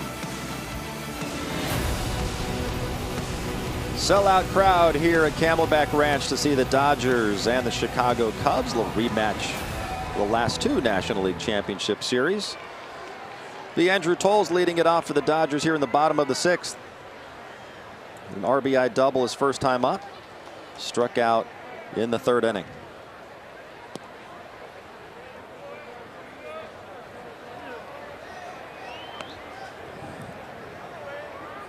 Andrew Tolles part of probably the last battle for a roster spot in camp, as far as position players go.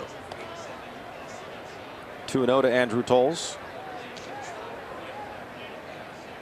10 for 24 this spring. Fly ball left center field. He's caught for out number 1. Talked about earlier tonight, tripled the other day in a game and then hit a hard ground ball and almost beat the play at first base in his next at bat. And the impressive thing to me was that he didn't have a tough time slowing down. He didn't have a tough time with the entire play. Because sometimes when you're coming back from an injury like that, the stopping is where the difficulty comes. Guys can get underway pretty good, but when you turn, when you slow down, when you stop, that is when you have an issue. But I've seen none of that so far out of Andrew Tolles this spring. It's probably the last at bat for Andrew Tolles, and probably the last at bat coming up here for Cody Bellinger. 3 ABs, 6 innings. It's about normal for this time of the spring. Start to build up their endurance. They like to get them to 8, 9 innings by the time you're breaking camp. Before you get to the Freeway Series, you probably like to see everybody play 9 innings at least once. But you're starting to get more endurance out of it now. Cody Bellinger, you're talking about the bottom of the 6th here. Tolles, bottom of the 6th. So a lot of the regular guys, a lot of the guys are going to be on this club, starting to get in that second, the 2/3 of a game condition. Cody Bellinger was not cheated on that swing one bit. 2-2 the count.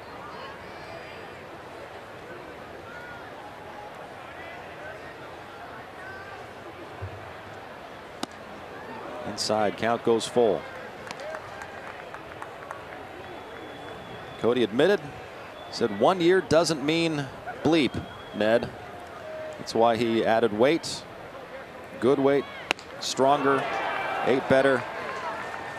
Big swing and a miss there. Down he goes for out number 2 here in the 6th. One of the most remarkable portions of last year's season to me was how he came up, replaced Adrian Gonzalez more or less in the lineup, although he did start out in the outfield and started hitting 8th, but really sat in the middle of that lineup as a young player, first time through, and had very little slump at all. 39 home runs, came up April 25th, but he also played 2 months longer than he's ever played, and the World Series was a little bit of a tough encounter for him. Struck out a lot in the postseason. I think the adjustments he'll make, I think the physicality of playing every day at this level, he figured out, and that's why you see 15 extra pounds of muscle on him as you start the season. Trace Thompson hitting in Yasiel Puig's spot, grounds out to short to end the 6th. Dodgers go 1-2-3, heading to the 7th. Cubs still leading the Dodgers 4-2.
After 6 innings of work, Bellinger got in 3 at-bats. We have wholesale changes for the Dodgers all over the diamond. The new pitcher is Yimi Garcia, coming off Tommy John surgery. He's pitched in a couple of games this spring for the Dodgers, going 2 innings. He's allowed 2 runs, just 1 hit. Yimi Garcia's missed all of last season, but he's somebody that has got a great chance to impact this team. Really pitched well. 76 career big league games, 1 start prior to getting hurt. 3-5 record, but that doesn't really tell the story. 3.12 ERA, a whip under 1, 0.95, batting average against 215, including a 189 mark against left-handed hitters. He's got good stuff. He's got good command of his emotions as well as his fastball. Got a tremendous strikeout to walk ratio, which I think in relief pitching is a key thing. Look at Kenley Jansen. Look at Clayton Kershaw as a starter. Strikeout to walk ratio is off the chart. He's another one of those pitchers says the velocity is a little bit up after Tommy John surgery. Walker Buehler's another one. Said his velocity has gone up since Tommy John surgery. But Dave Roberts, I think, is probably happier that he says Yimi Garcia's breaking ball has gotten so much better. Having that secondary pitch that he can go to. You got to have it. You got to have it. Live fastball is great, but you have to have something that can run away from a right-handed hitter or run into a left-handed hitter. And Garcia has got the ability to do that. It's going to be interesting to see what he can do this year. Was on his way to really a fine major league career before he got hurt. It's 2-1 to Ali Solis, leading off the top of the 7th.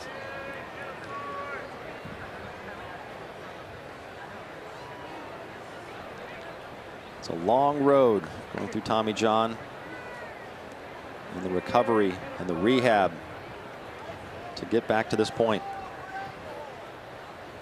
I think the first early stages of doing it is probably the toughest. Picking up a ball again and throwing it as hard as you can throw it.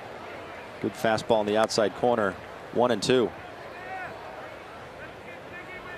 And now it's almost more surprising when a guy says he hasn't had Tommy John surgery. So it seems.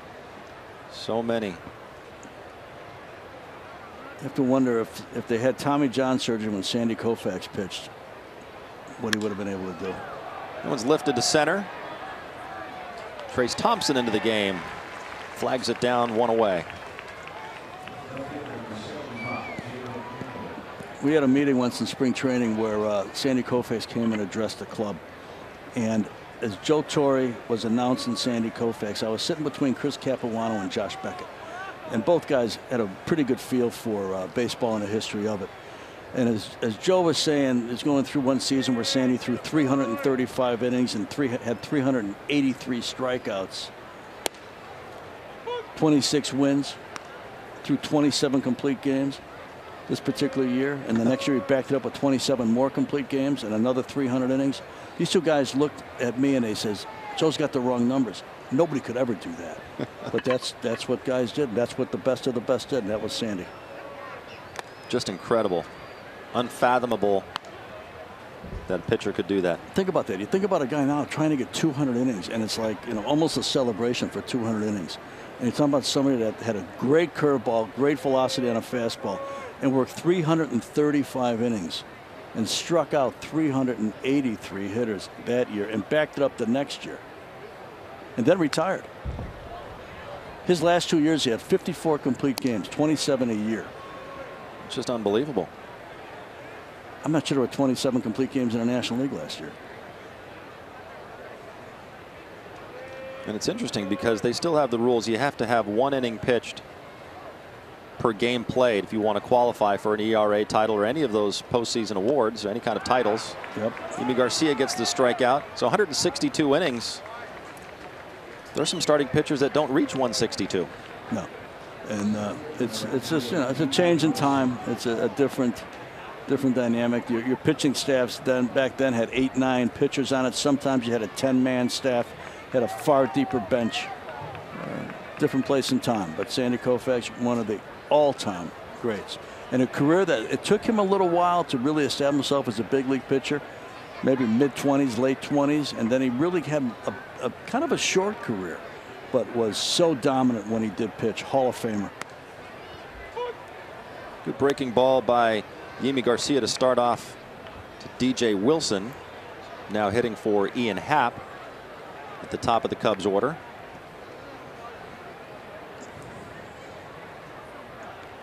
You know, it's interesting when you scout players or you think about the physique of a player. Sometimes you lose track of just a handshake in the hands of an athlete.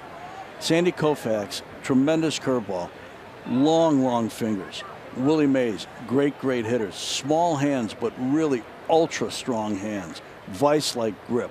And that tells you a lot about the athlete and really their points of strength. As much as you don't think about it, you think about their arm, their elbow as a pitcher, how far they can hit a ball. But really the hands are such a dynamic part and such a true part of what makes an athlete as good as they are. And that's not something that most people ever talk about. You don't hear scouts talking about his hands or something like that. No, but you can see, you know, you shake hands with Sandy and you look at his hand and you know why the breaking ball was as robust as it was. There's a 1-2 pitch from Yimi Garcia, just misses. 2-2. Yimi trying to have a clean 7th inning here. This would be a big inning for him. Where will he fit in this Dodgers bullpen?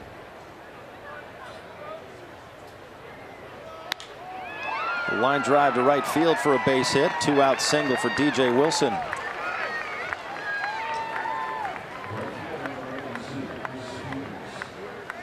Decent bit of hitting right there. Wilson, young player, got a chance to get to the big leagues at some point. One of their better prospects. Here's Chris Peters. Spent last year in A-ball.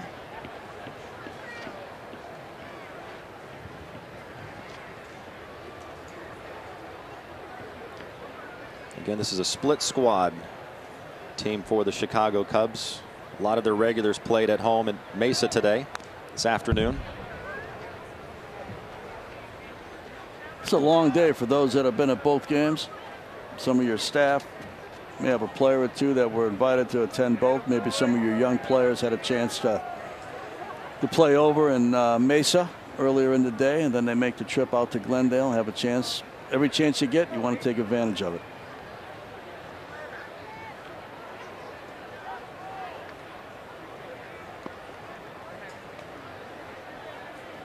Dave Roberts mentioned it before this game, Ned. He's going to be thinning out the clubhouse a bit.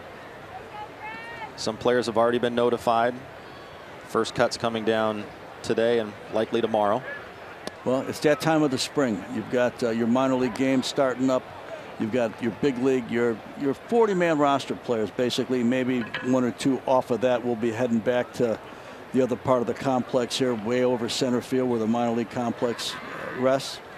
You've got innings that your big league guys need at bats, and also the minor league players need to build up their stamina, their innings, and their at bats. But people have left an impression. No doubt they've been here many for a month, some earlier than that, and so there's been an impression left, and that will serve as really a starting point for some as far as the evaluation of the organization, particularly the major league staff that watches everything. They watch what players get into the room early, what players are in the training room every day, what players come into the training room a little bit late, kind of delay the activity. So you learn a lot about people when you're early in camp. There goes DJ Wilson. He swipes second base. The throw goes into center field. The Cubs have a runner in scoring position with 2 down.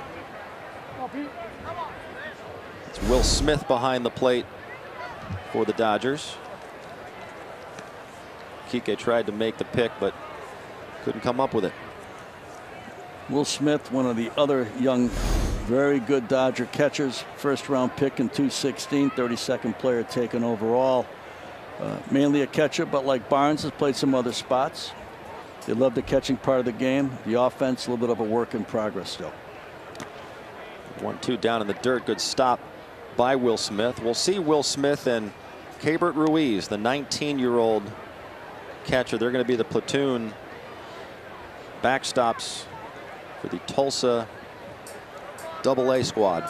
It's rare that you can think about 5 or 6 catchers that you believe are either in the big leagues or they're going to get to the big leagues and be very good players.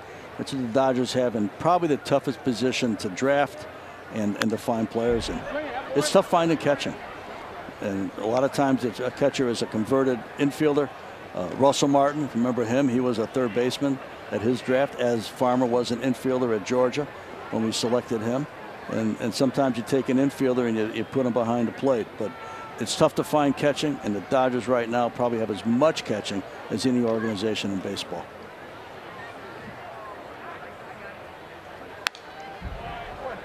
Chris Peters stays alive, and the Dodgers would like to sign another young catcher out of Venezuela right around the start of July, once the international pool money is reset. You never have enough. And for me, the offensive part of a catcher is a bonus. Will Smith knows how to handle a pitching staff, which he did in college. Pickoff play at second. DJ Wilson is back. Did a very good job as a college catcher. Knows how to handle the staff. Knows the psychology of everybody who's on the mound. Can block pitches, not stab at them. You got the catchers, you call them a stabber when they refuse to move. You got to be able to slide. You got to be able to move to block pitches. He knows how to do that. He knows how to call games. He knows how to manage a game from back there. That, to me, any offense you get after that, that's a bonus. Because if you have a catcher that doesn't do that, you've got trouble. You've got to be able to understand pitching. You've got to understand psychology. You've got to be able to throw well, to contain a running game. But you really got to be, it's really the second manager on the team. You've got one in the dugout, but the one on the field, that's the guy behind the plate. Andrew Friedman was telling me Will Smith very advanced defensively behind the plate. Last year was in Rancho Cucamonga, will be in Double-A Tulsa this year. Probably the best defensive catcher in the system.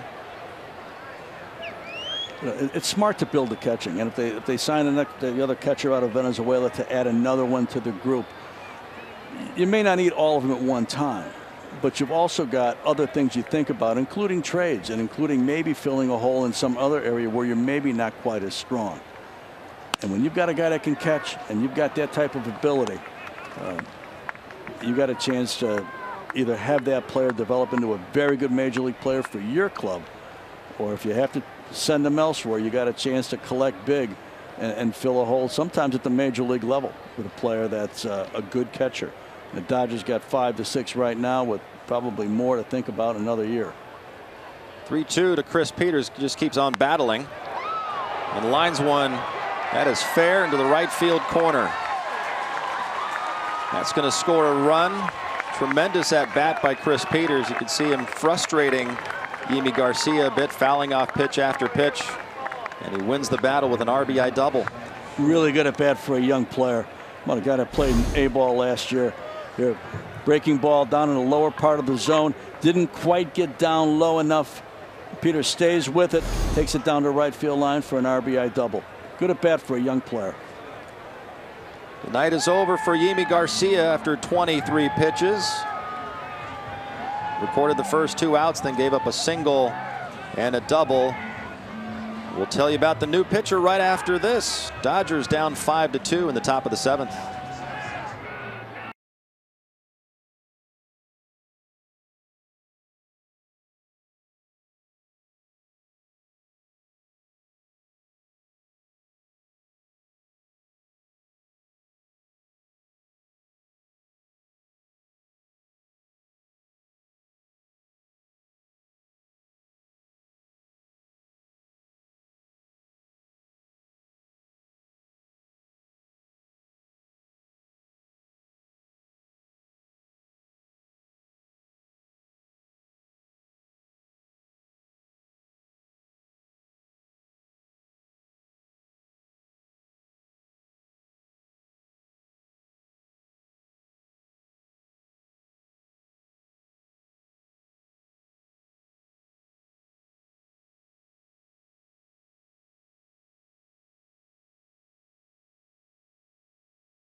Seventh inning, 1 run already in. Yimi Garcia was chased.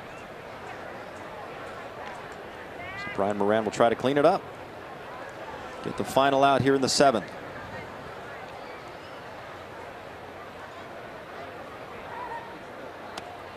This is Zach Short at the plate. Brian Moran, 6'4", 225 pounds. Signed last July out of independent ball.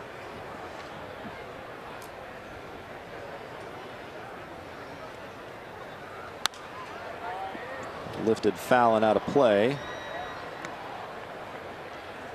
0-2. Ended up going to Tulsa halfway through the season after pitching in the Indie League. Another guy that had really good strikeout to walk ratio. 27 strikeouts against just 3 walks. That's got a chance to play. His delivery, as you see, it could be tough on left-handed hitters. It's by design. Comes way over the top there, or way over the side from the left side. Can be effective. You've seen a lot of pitchers in the big leagues that end up being left-on-left guys because they can throw the ball from that angle. He's been impressive this spring for the Dodgers. They've liked what they've seen out of him. This is his 6th appearance, but in 5 1/3 innings has allowed just 2 hits, struck out 8. He's never been to the big leagues, but he comes in here with 8 years of minor league experience. But you look at the hit to inning pitch ratio, 345 career innings, 310 hits. Look at the strikeouts, 396 to 345. So you strike out more than 1 hitter an inning, and you give up less than 1 hit per inning, which are pretty good markers if you're going to try to get to the big leagues. There's the 2-2 pitch. That's a Great called pitch. strike 3. Right on the inside corner. Good fastball from Moran, and we are through 6 1/2 here at Camelback Ranch. Cubs leading the Dodgers 5-2.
Plus great promotional games featuring fan favorites like bobbleheads, kids giveaways, and Friday night fireworks.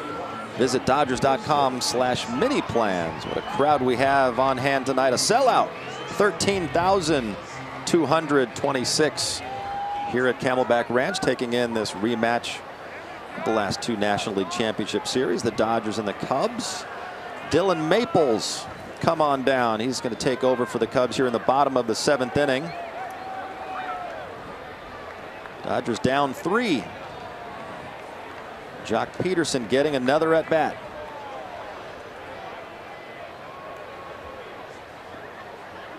So far he's 4 for 30 this spring. This may not be an easy at bat either. Maples was a big-time pick back in 2011 by the Cubs. $2.5 million signing bonus. You saw the strikeouts to innings, 100 strikeouts last year, 61 innings. Get up to 100 miles an hour and doesn't always know where it's going. So it's a little bit tough at bat. He's somebody that they've been waiting on for a while. Got to the big leagues last year for a minute and did not have a whole lot of success, but he does have the makings to somebody who can pitch out of the pen and get guys out. He reaches 100 miles an hour from time to time. He was a September call-up for the Cubs. It's a strike there, 2-1 to Jock. Heavy fastball you saw right there. There's fastballs that got great life to them up. There's also fastballs that got almost great life to them down. And it's heavy. It's almost like throwing a bowling ball at 100 miles an hour. Jock Peterson with a base hit the other way. Good for him. He really needed that. The leadoff single for Jock. Start the 7th. Fastball lower half. Outside part of the plate. Jock Peterson doesn't try to pull it. Would have pulled it, probably would have hit a ground ball at second baseman, but takes it where it's hit. Ends up hitting it down the left field line, getting a single out of it.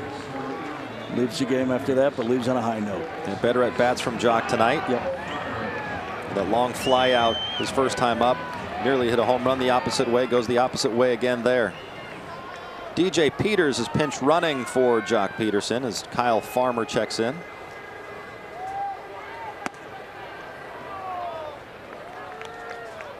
Kyle Farmer, teammate of Alex Wood at Georgia, one of the top offensive players in the history of the Bulldogs. We love this kid. We drafted him a while back as an infielder. Really a grinder. Grinds out everything. He's a little bit like Chris Taylor in that manner, and that takes nothing for granted. Plays hard all the time. Got some versatility to him. Understands how to play infield. Can catch, can throw. Had to learn how to catch and learn what everything meant from behind the plate. But he's come a long way. He's really a good third catcher on this team. Somebody gets hurt, you don't have a problem having him in the big leagues. Lifted foul, 2-1. Yeah, he was a starting shortstop at Georgia. And then you guys converted him to become a catcher. He admitted it was a blow to his ego at first, but he's really adapted. A compliment in a way. Because you're trusting the guy with really one of the toughest jobs on the field. Nobody sees it at that when they're shortstop. Division I shortstop, but turned out for him.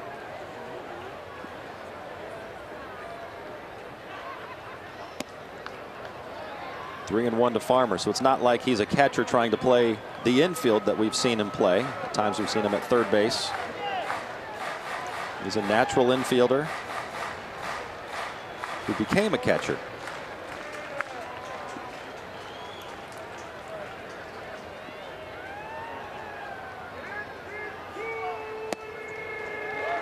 Good at bat there. Laid off that 2-1 pitch, a slider away. Smart at bat for Farmer. Dodgers are in business here in the bottom of the 7th. 2 on, nobody out. And here's Kike getting his third at bat of the game. Most likely his final at bat. A lot of guys just want to get 3, get their work in and head out. Kike can do some damage before he leaves. Makes a breaking ball down 1-0. Oh, it's a mound visit, Ned. Should we be counting? We should have a little thing on a scoreboard, shouldn't we? How many mound visits are left? Although you don't see as many during spring training games, thank goodness. Pace of play. That's all that came out of it, was pretty much mound visits being limited. No pitch clock.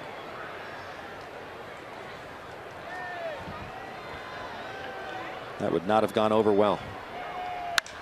Kike Hernandez to the gap in right center field and gone. Tie ball game.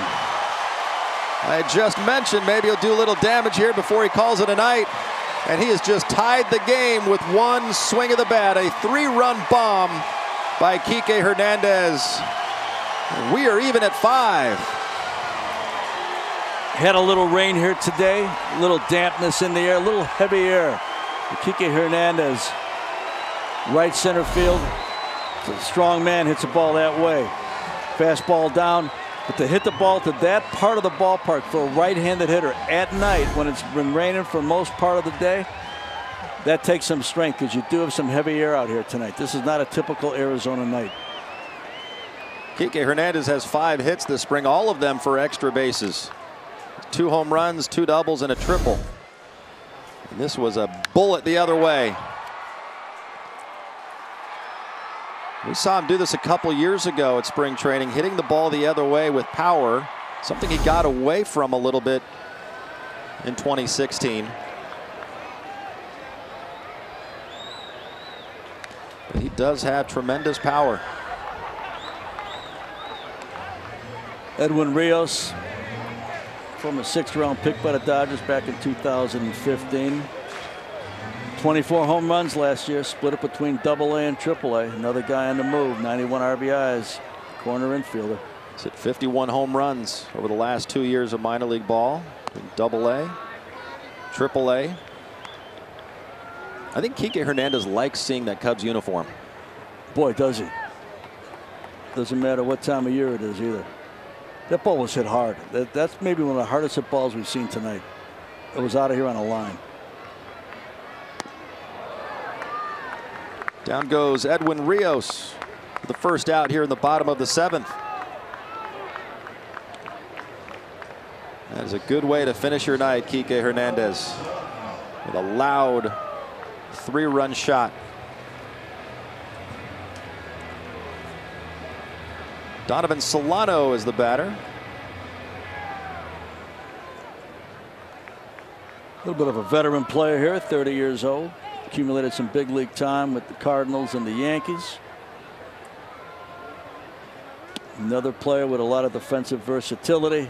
Plays some second base, some third base, a little bit of shortstop.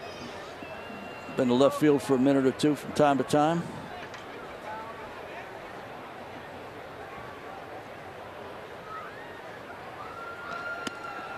Well, Ned, you talked about it. This young pitcher, Dylan Maples, has a big arm, but we see a lot of guys that can throw triple digits, but if you're not controlling it, big league hitters, they'll turn you around. They will make you pay for it. If you cannot change speeds and throw strikes in different parts of that strike zone, you will not make it. It's a ground ball to short. And Zach Short throws out Donovan Solano for out number 2. Hey, it's tough to pitch in the big leagues. No doubt. Got Maples on the mound, $2.5 million signing bonus. We saw Eddie Butler earlier tonight, first-round pick by the Rockies. It's tough. It's tough to be a big league pitcher and to continue to be consistent and to pitch against the best hitters in the world. And it's not made for everybody. And big arm, it's a nice calling card, but that's not going to get you there if you can't figure out how to make it work across the board in a lot of different ways. Alex Verdugo getting his first at-bat of the night. He's having a really good spring too. Had a little bit of a taste of the big leagues last year and saw how high the bar was. But I see a different approach by him. I see a little bit more focus by him, a little bit more seriousness. Here's a strike, 1-1. There's a couple home runs, 5 RBIs. You see it this spring. He can do the math too. There's going to be 4 position players kept on this club. Grounds one slowly on the left side. Verdugo is just nailed at first base. But the Dodgers get 3 on one swing of the bat by Kike Hernandez, tying the game at 5 as we head to the 8th.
start of spring training with some upper back tightness. Threw in a B game on Monday, struck out the side. Finally, we get to see him here in a Cactus League game. Walker Buehler, #1 pick a few years ago by the Dodgers, slowed by Tommy John surgery, but somebody that I think we're going to see a lot of this season. Maybe as a starter, maybe as a reliever. I think they'll have some governor on his innings. He threw 88 last year. I think that'll probably get in maybe the 120, 130 range, depending on how they split it between AAA and the big leagues. But somebody that's got a live arm, got great intellect to pitch, understands how to do it. Had a experience last year where he saw, much like Verdugo, he saw how high the bar was, and probably make some adjustments along the way. He's just now beginning his warm-up pitches. There was some conversation with Walker Buehler, Dave Roberts, and the home plate umpire. We're not sure exactly what this was about. This discussion went on for a couple of minutes as Walker Buehler made his way toward the mound. But everything's been sorted out. Buehler has just completed his warm-ups. Now he can finally make his Cactus League debut for 2018. John, you know what happened 10 years ago yesterday? What happened, Ned? Another pitcher made his Grapefruit League debut 10 years ago yesterday. Young lefty. He's 19 years old. A guy named Clayton Kershaw. Good. Glad you got that one right. 19 years old, Clayton Kershaw. Brought him over to pitch against the Boston Red Sox from the minor league side. Joe Torre was our manager. Rick Honeycutt was our pitching coach. And I told him before the game we were bringing him over, and I says, and you're going to see him for the rest of the camp, but he's got to go back to the minor leagues because he wasn't quite ready yet.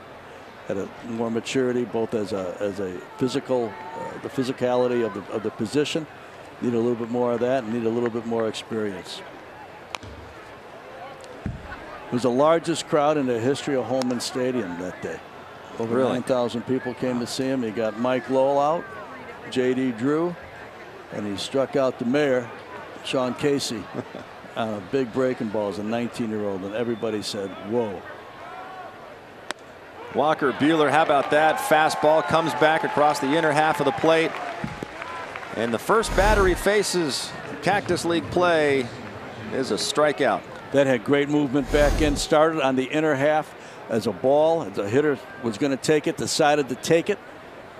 Ball came back over the middle of the plate. Great pitch by Buehler. You know how long a hitter's got to figure out what he's going to do. You could take a ball and put a ball in your hand and stretch your arms out and drop that ball from the time it leaves your hand till the time it hits the floor. That's how much time you got to react to it. And when you got movement like Buehler, that is tough to figure that out if you're a hitter. I don't care who you are. That is a tough one. Starts Jesse Hodges with a breaking ball there for a strike. 0-1. There's that fastball again. We don't have the radar gun up here in the booth, but he's pumping it up there pretty good. Threw it past him.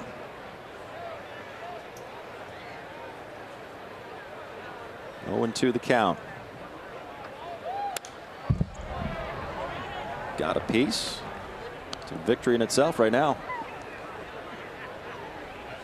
Through 7 pitches, you're just trying to make contact after you've seen what he's done. Dave Roberts saying about 140 to 150 innings this year for Walker Buehler.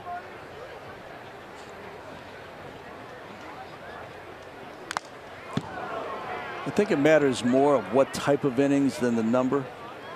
I think if you look at pitchers that are efficient and are usually in the 16 to 17 pitch range or lower, you're going to be able to get more innings out of them.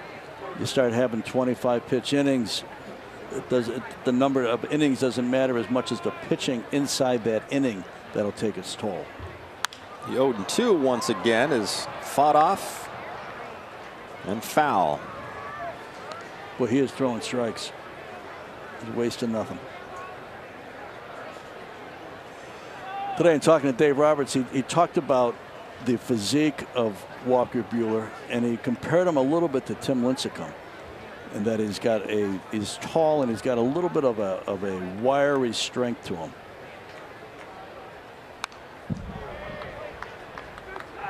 Well, Hodges is hanging in there. Be a good spot for a little breaking ball right here. Little thing off speed.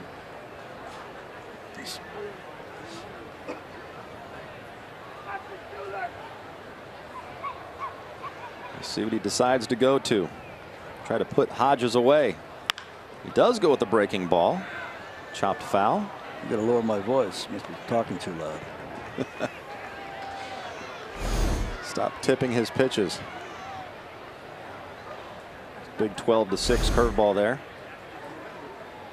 Hodges, after seeing 97, 98 miles an hour, a little bit early on that one.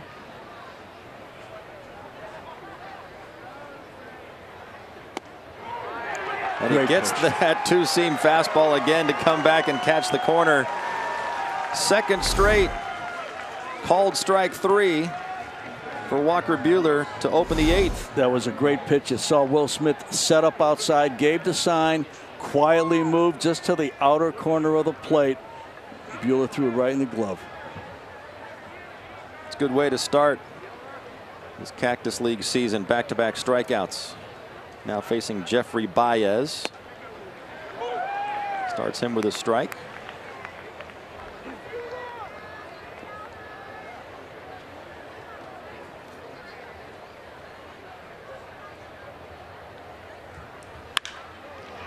It's a hard ground ball to third. It's a nice 1-2-3 8th inning for Walker Buehler in his debut here at Camelback Ranch. We're going to the bottom of the 8th in a 5-5 tie.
Head presented by Bank of America. Visit Dodgers.com/promotions. What a night that was, Ned Coletti. You and I were both there in different roles. Yes. Was there as a fan, as a teenager for Game 1 of that '88 World Series, and you were sitting right next to Tony La Russa in the A's dugout, I believe. Yeah, and then I had to figure out a way out in a heartbeat. It's Henry Ramos fouling one off.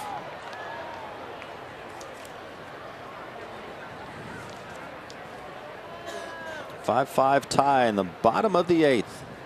Kike Hernandez, big 3-run bomb.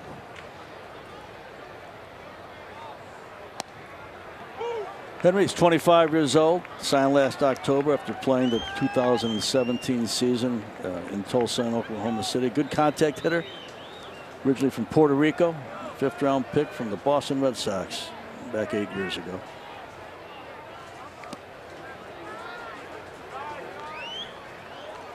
This is Alec Mills now on the mound for the Cubs. in his second season in the Cubs organization, acquired from Kansas City a couple years ago. A little comebacker. Alec Mills underhands to first for out number 1.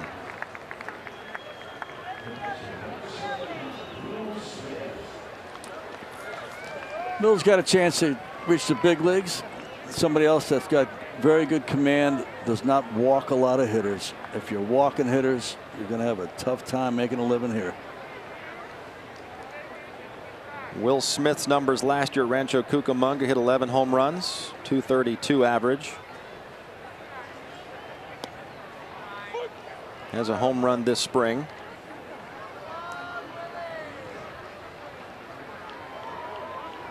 That will be the question with him. Defensively, he is very good, but will the bat play as he goes up in levels? He'll be a Double-A this year in Tulsa.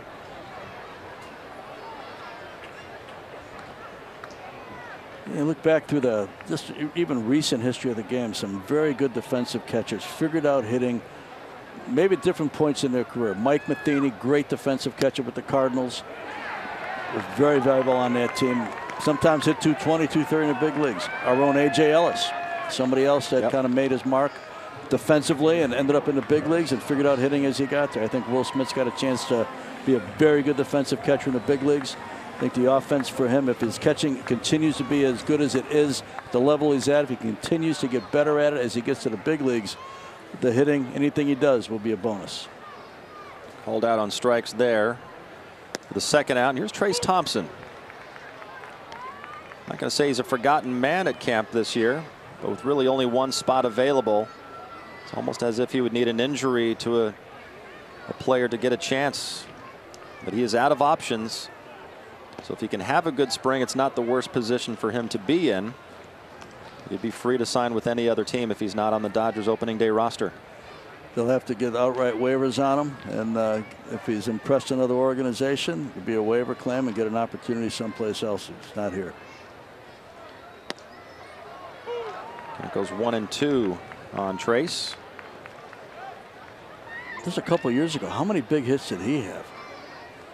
A couple walk-off home runs in 2016, wasn't it? Yeah, in 16. Had 13 home runs in the first half of that season. Yep. 2 walk-offs.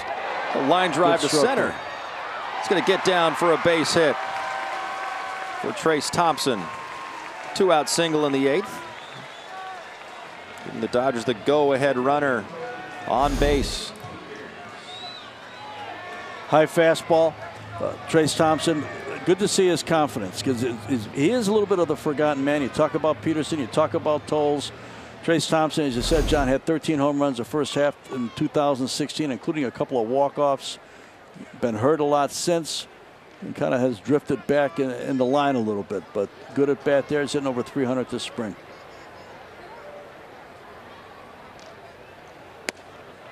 DJ Peters, who's been impressive this spring, the kid out of Glendora.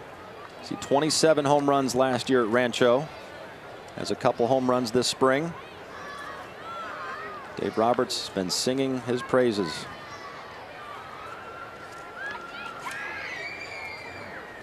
Says he's going to will his way to the major leagues and that he will stay for a long time. He is making a huge impact on this staff. Not only power, he had 29 doubles, 5 triples last year, 82 RBIs, really his first full season. Yeah, don't let his height fool you. He actually has played a lot of center field. Very athletic. Can cover a lot of ground. That ball's going to go to the backstop. And all of a sudden, Trace Thompson is in scoring position, representing the go-ahead run. Need a good at bat here. Need to get a single, drive in Thompson here as you head to the 9th inning. Cubs gave you a little bit of a break there. Short breaking ball. Back to the screen. DJ did strike out a lot last year, 189 times, but when you're his size, it's going to take a while to really learn that swing. As you look at his stance, he does stay open, because to get his arms out on something that is on the inner half of the plate can be a struggle if he doesn't stay open.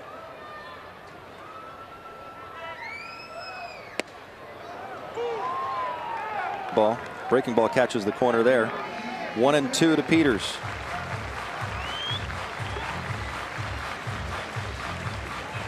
See the numbers, hitting .438.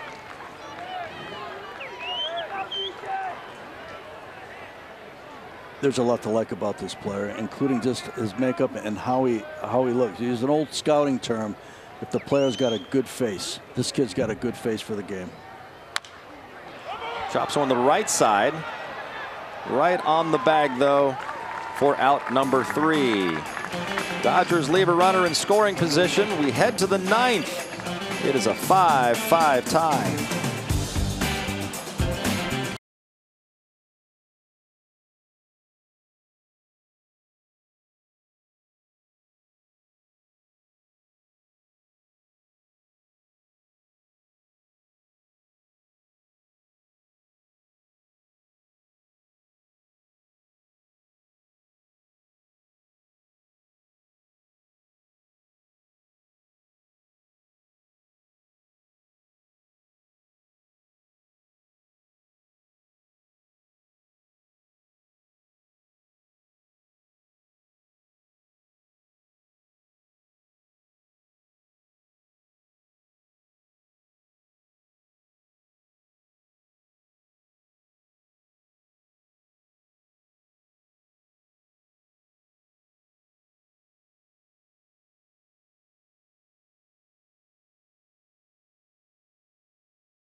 His debut, 2018 Cactus League. Very impressive start in the 8th inning. Couple of strikeouts and a weak ground ball to third. Great first inning for Buehler. 14 pitches, very efficient. Good live fastball the first inning he worked.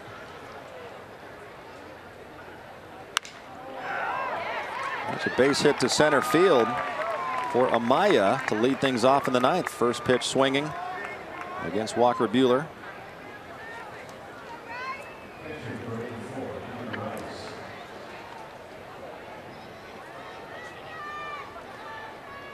This is Ian Rice coming to the plate.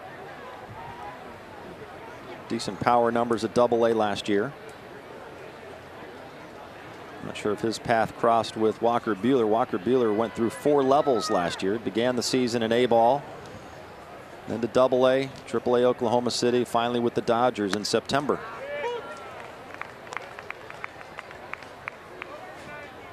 As you watch a lot of young pitching tonight, Walker Buehler has got a little bit more poise than most, a little bit more command of his pitches than most, a little bit better idea than most. You've seen a lot of good young arms, both clubs tonight, but you see the difference between Walker Buehler, I think, in a lot of them. Good fastball there. It's 0-2.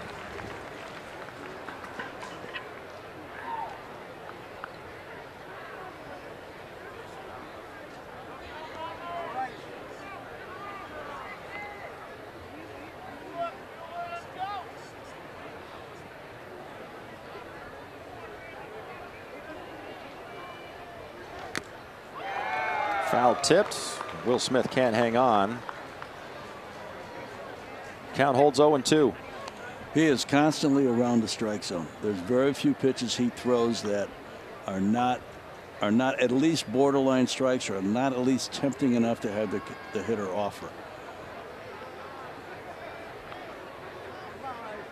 And you see young pitchers that struggle with their command and struggle to keep their delivery in the same place all the time. He's pretty good at it. Good breaking ball there for out number 1. Third strikeout of the night for Walker Buehler. Excellent pitch right here. You've sped up the bat. You've really kind of changed his eye level, and now you come in with something like that. Slider away, lower part.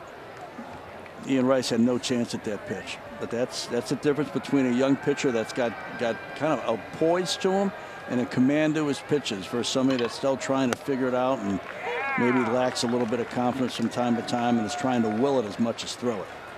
Another good fastball to start Eddie Martinez. Quickly ahead 0-1.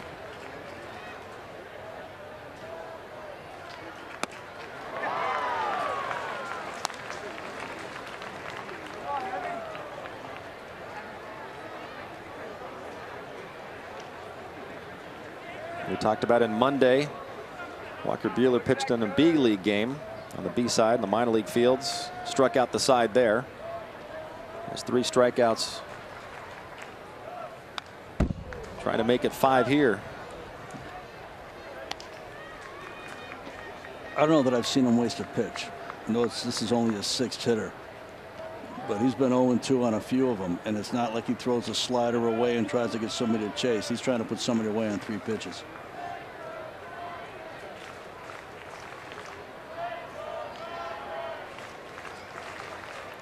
Another great curveball there.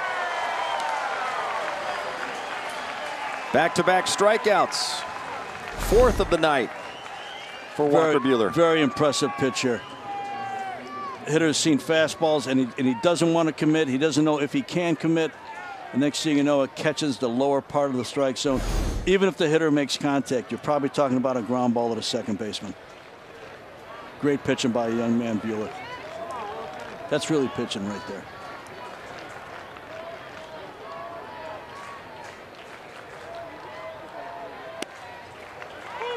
Starts DJ Wilson with a strike, continues to pound the zone.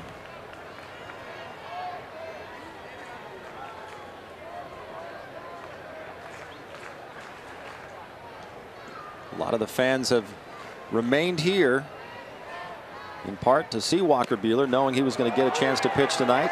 Quickly ahead 0-2. It's got all the pitches working. Yep.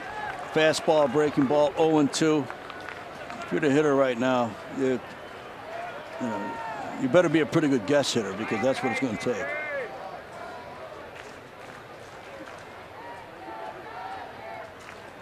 Here's the 0-2. Takes care of him.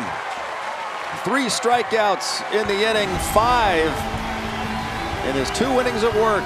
Walker Buehler, great start to your Cactus League season. We have a 5-5 tie. See if the Dodgers can push one across in the bottom of the 9th.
A 5-5 tie, Dodgers and the Cubs. If the Dodgers can get one here to pick up their 9th win in Cactus League play. Alec Mills still on the mound for Chicago, facing Kyle Farmer. How about Farmer's first big league hit last year? Sunday night, national televised ESPN game, walk-off against the Giants. Not just that, his parents were supposed to be on an airplane flying back to Georgia, but they stayed because it was a Sunday night game and they didn't want to miss it just in case their son got into the game. They stayed, they missed their flight, and they got a chance to see their son hit a 2-run walk-off base hit against the Giants, the rival Giants, for his first major league hit. Might be the best missed flight of all time. And it's 3-0 to Kyle Farmer. You know, Johnny, talk about the crowd here tonight, sellout. Cactus League is doing good. 15 teams here now. Wasn't too long ago there were 5 teams in Phoenix and 3 between Tucson and the Indians and Padres and Yuma and Angels over in Palm Springs. Cactus League almost went away at one period of time, but now you got 15 teams all within an hour of each other. 13,000 people come out here tonight. Rainy night. See 2 teams that played in the LCS last year. And most of the players will tell you they prefer spring training in Arizona because everything is so close. You don't have to drive very far. Even your longest trek across town is nothing compared to what they face in Florida. Time is our most valuable asset, and as a GM, when you're in Florida, you're spending, especially when you're in Vero Beach, there were 2 teams within an hour. Everybody else was 2 hours, 3 hours, 4 hours away. It kind of hurts you trying to spend a lot of time in the minor leagues because half your games are on the road, and half the time you're leaving at 9 or 10 o'clock to make sure you get to the big league game. There's Travis Tyrone. That one's in the hole. There will be no play. So after the walk to Kyle Farmer, Travis Tyrone has himself an infield single. And the Dodgers are in business. 2 on, nobody out. Zach Short couldn't come up with that ball. Ball in the hole. Tough play here for the young player. Did everything he could with it. Kept it inside the infield, but nothing you're really going to do with that. You'd have to almost be playing in that position and come in and charge the ball in order to throw the runner out. Obviously, in this type of situation, you're not going to be playing that far in the hole. Here's Edwin Rios. Tremendous power numbers last couple years in the minors. Trying to give the Dodgers a walk-off win.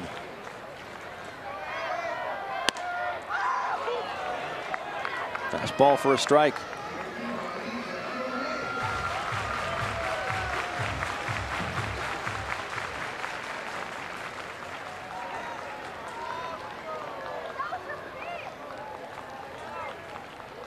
It's not a regular season game, but this would mean a lot to Edwin Rios to come through right here.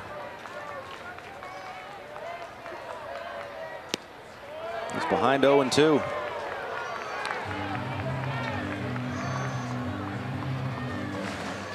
Got a good little matchup here. 2 players, the pitcher, the hitter, trying to leave a positive impression with their team. Rios has tremendous power the other way. We've seen that already this spring with an opposite field home run.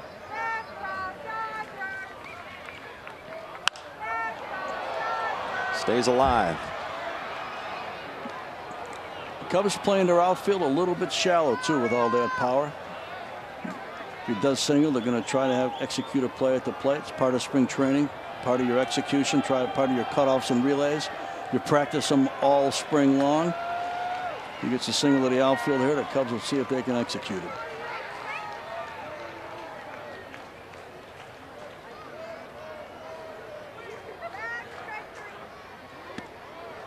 One and two. Just missed with the curveball.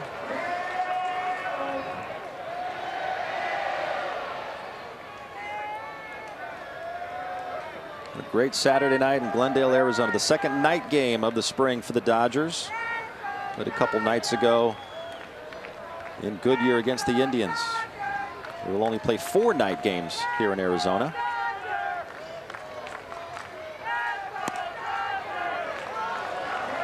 Rios back into the count, 2-2. Again, years ago, you'd have no night games during spring training. You'd have 3,000 or 4,000 people. The spring training industry has boomed in both states. Big time opening for baseball. 6 weeks. People out of Chicago get out of the snow and the sleet and end up down here. Fans coming alive here at Camelback Ranch. The Let's Go Dodgers chant. Rios, look out. That Cubs dugout. We do see the protective netting, so in case it did go over the dugout, fans are protected to the end of the dugout.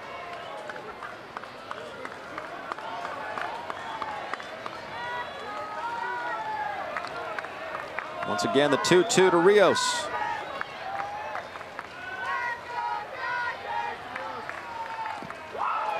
Count goes full. It's a good at bat for Rios. He's worked it from a pitcher's advantage in the count to pretty much his advantage in the count.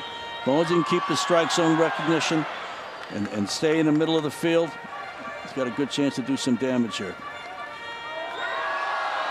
It's amazing how a count in a situation will change from one advantage to another. You're seeing it right here.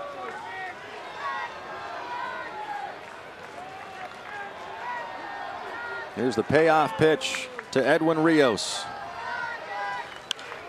Fouled away.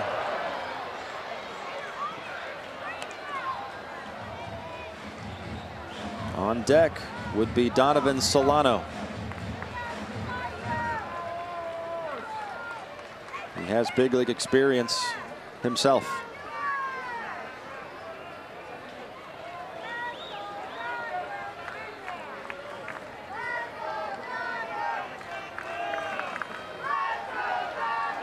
The 3-2 to Edwin Rios. Line drive up the middle for a base hit. Here comes Kyle Farmer around third. He's being held as the throw airmails to the backstop.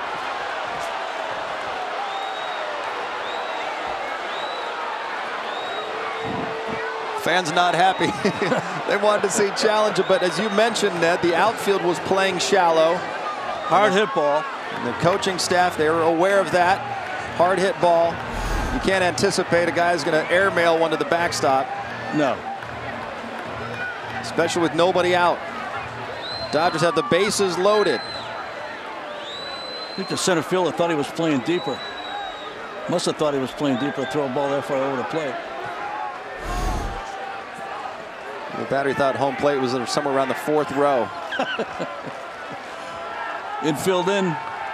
And the outfield in as well for Donovan Solano. First pitch swinging, fouls it off. Solano, 30 years of age, out of Columbia. Has spent part of 5 different seasons in the big leagues. Mostly with the Marlins, 9 games with the Yankees as well.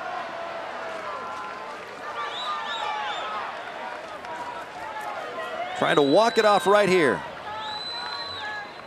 The 0-1 from Mills. That one is hit to center field. It is caught. Here comes Kyle Farmer, and another terrible throw from the outfielder. And Kyle Farmer slides home safely. It's a walk-off win for the Dodgers. Good at bats by the young Dodgers in the 9th inning here. They come off with a 6-5 victory with 3 runs late in the 7th, and then another run here in the 9th. Good at bats. That's outcome. A great way to send this sellout crowd home. The Dodgers, a come from behind win, down 5-2. They get a 3-run home run from Kike Hernandez, and then Donovan Solano, the walk-off sacrifice fly in the bottom half of the 9th inning. It was a cold, somewhat drizzly night here at Camelback Ranch. The Dodgers, behind Rich Hill's tremendous 4 innings and some clutch hitting, they beat the Cubs by the final score of 6-5. We will see you here on Sportsnet LA tomorrow when the Dodgers take on the Colorado Rockies. First pitch at 1 o'clock.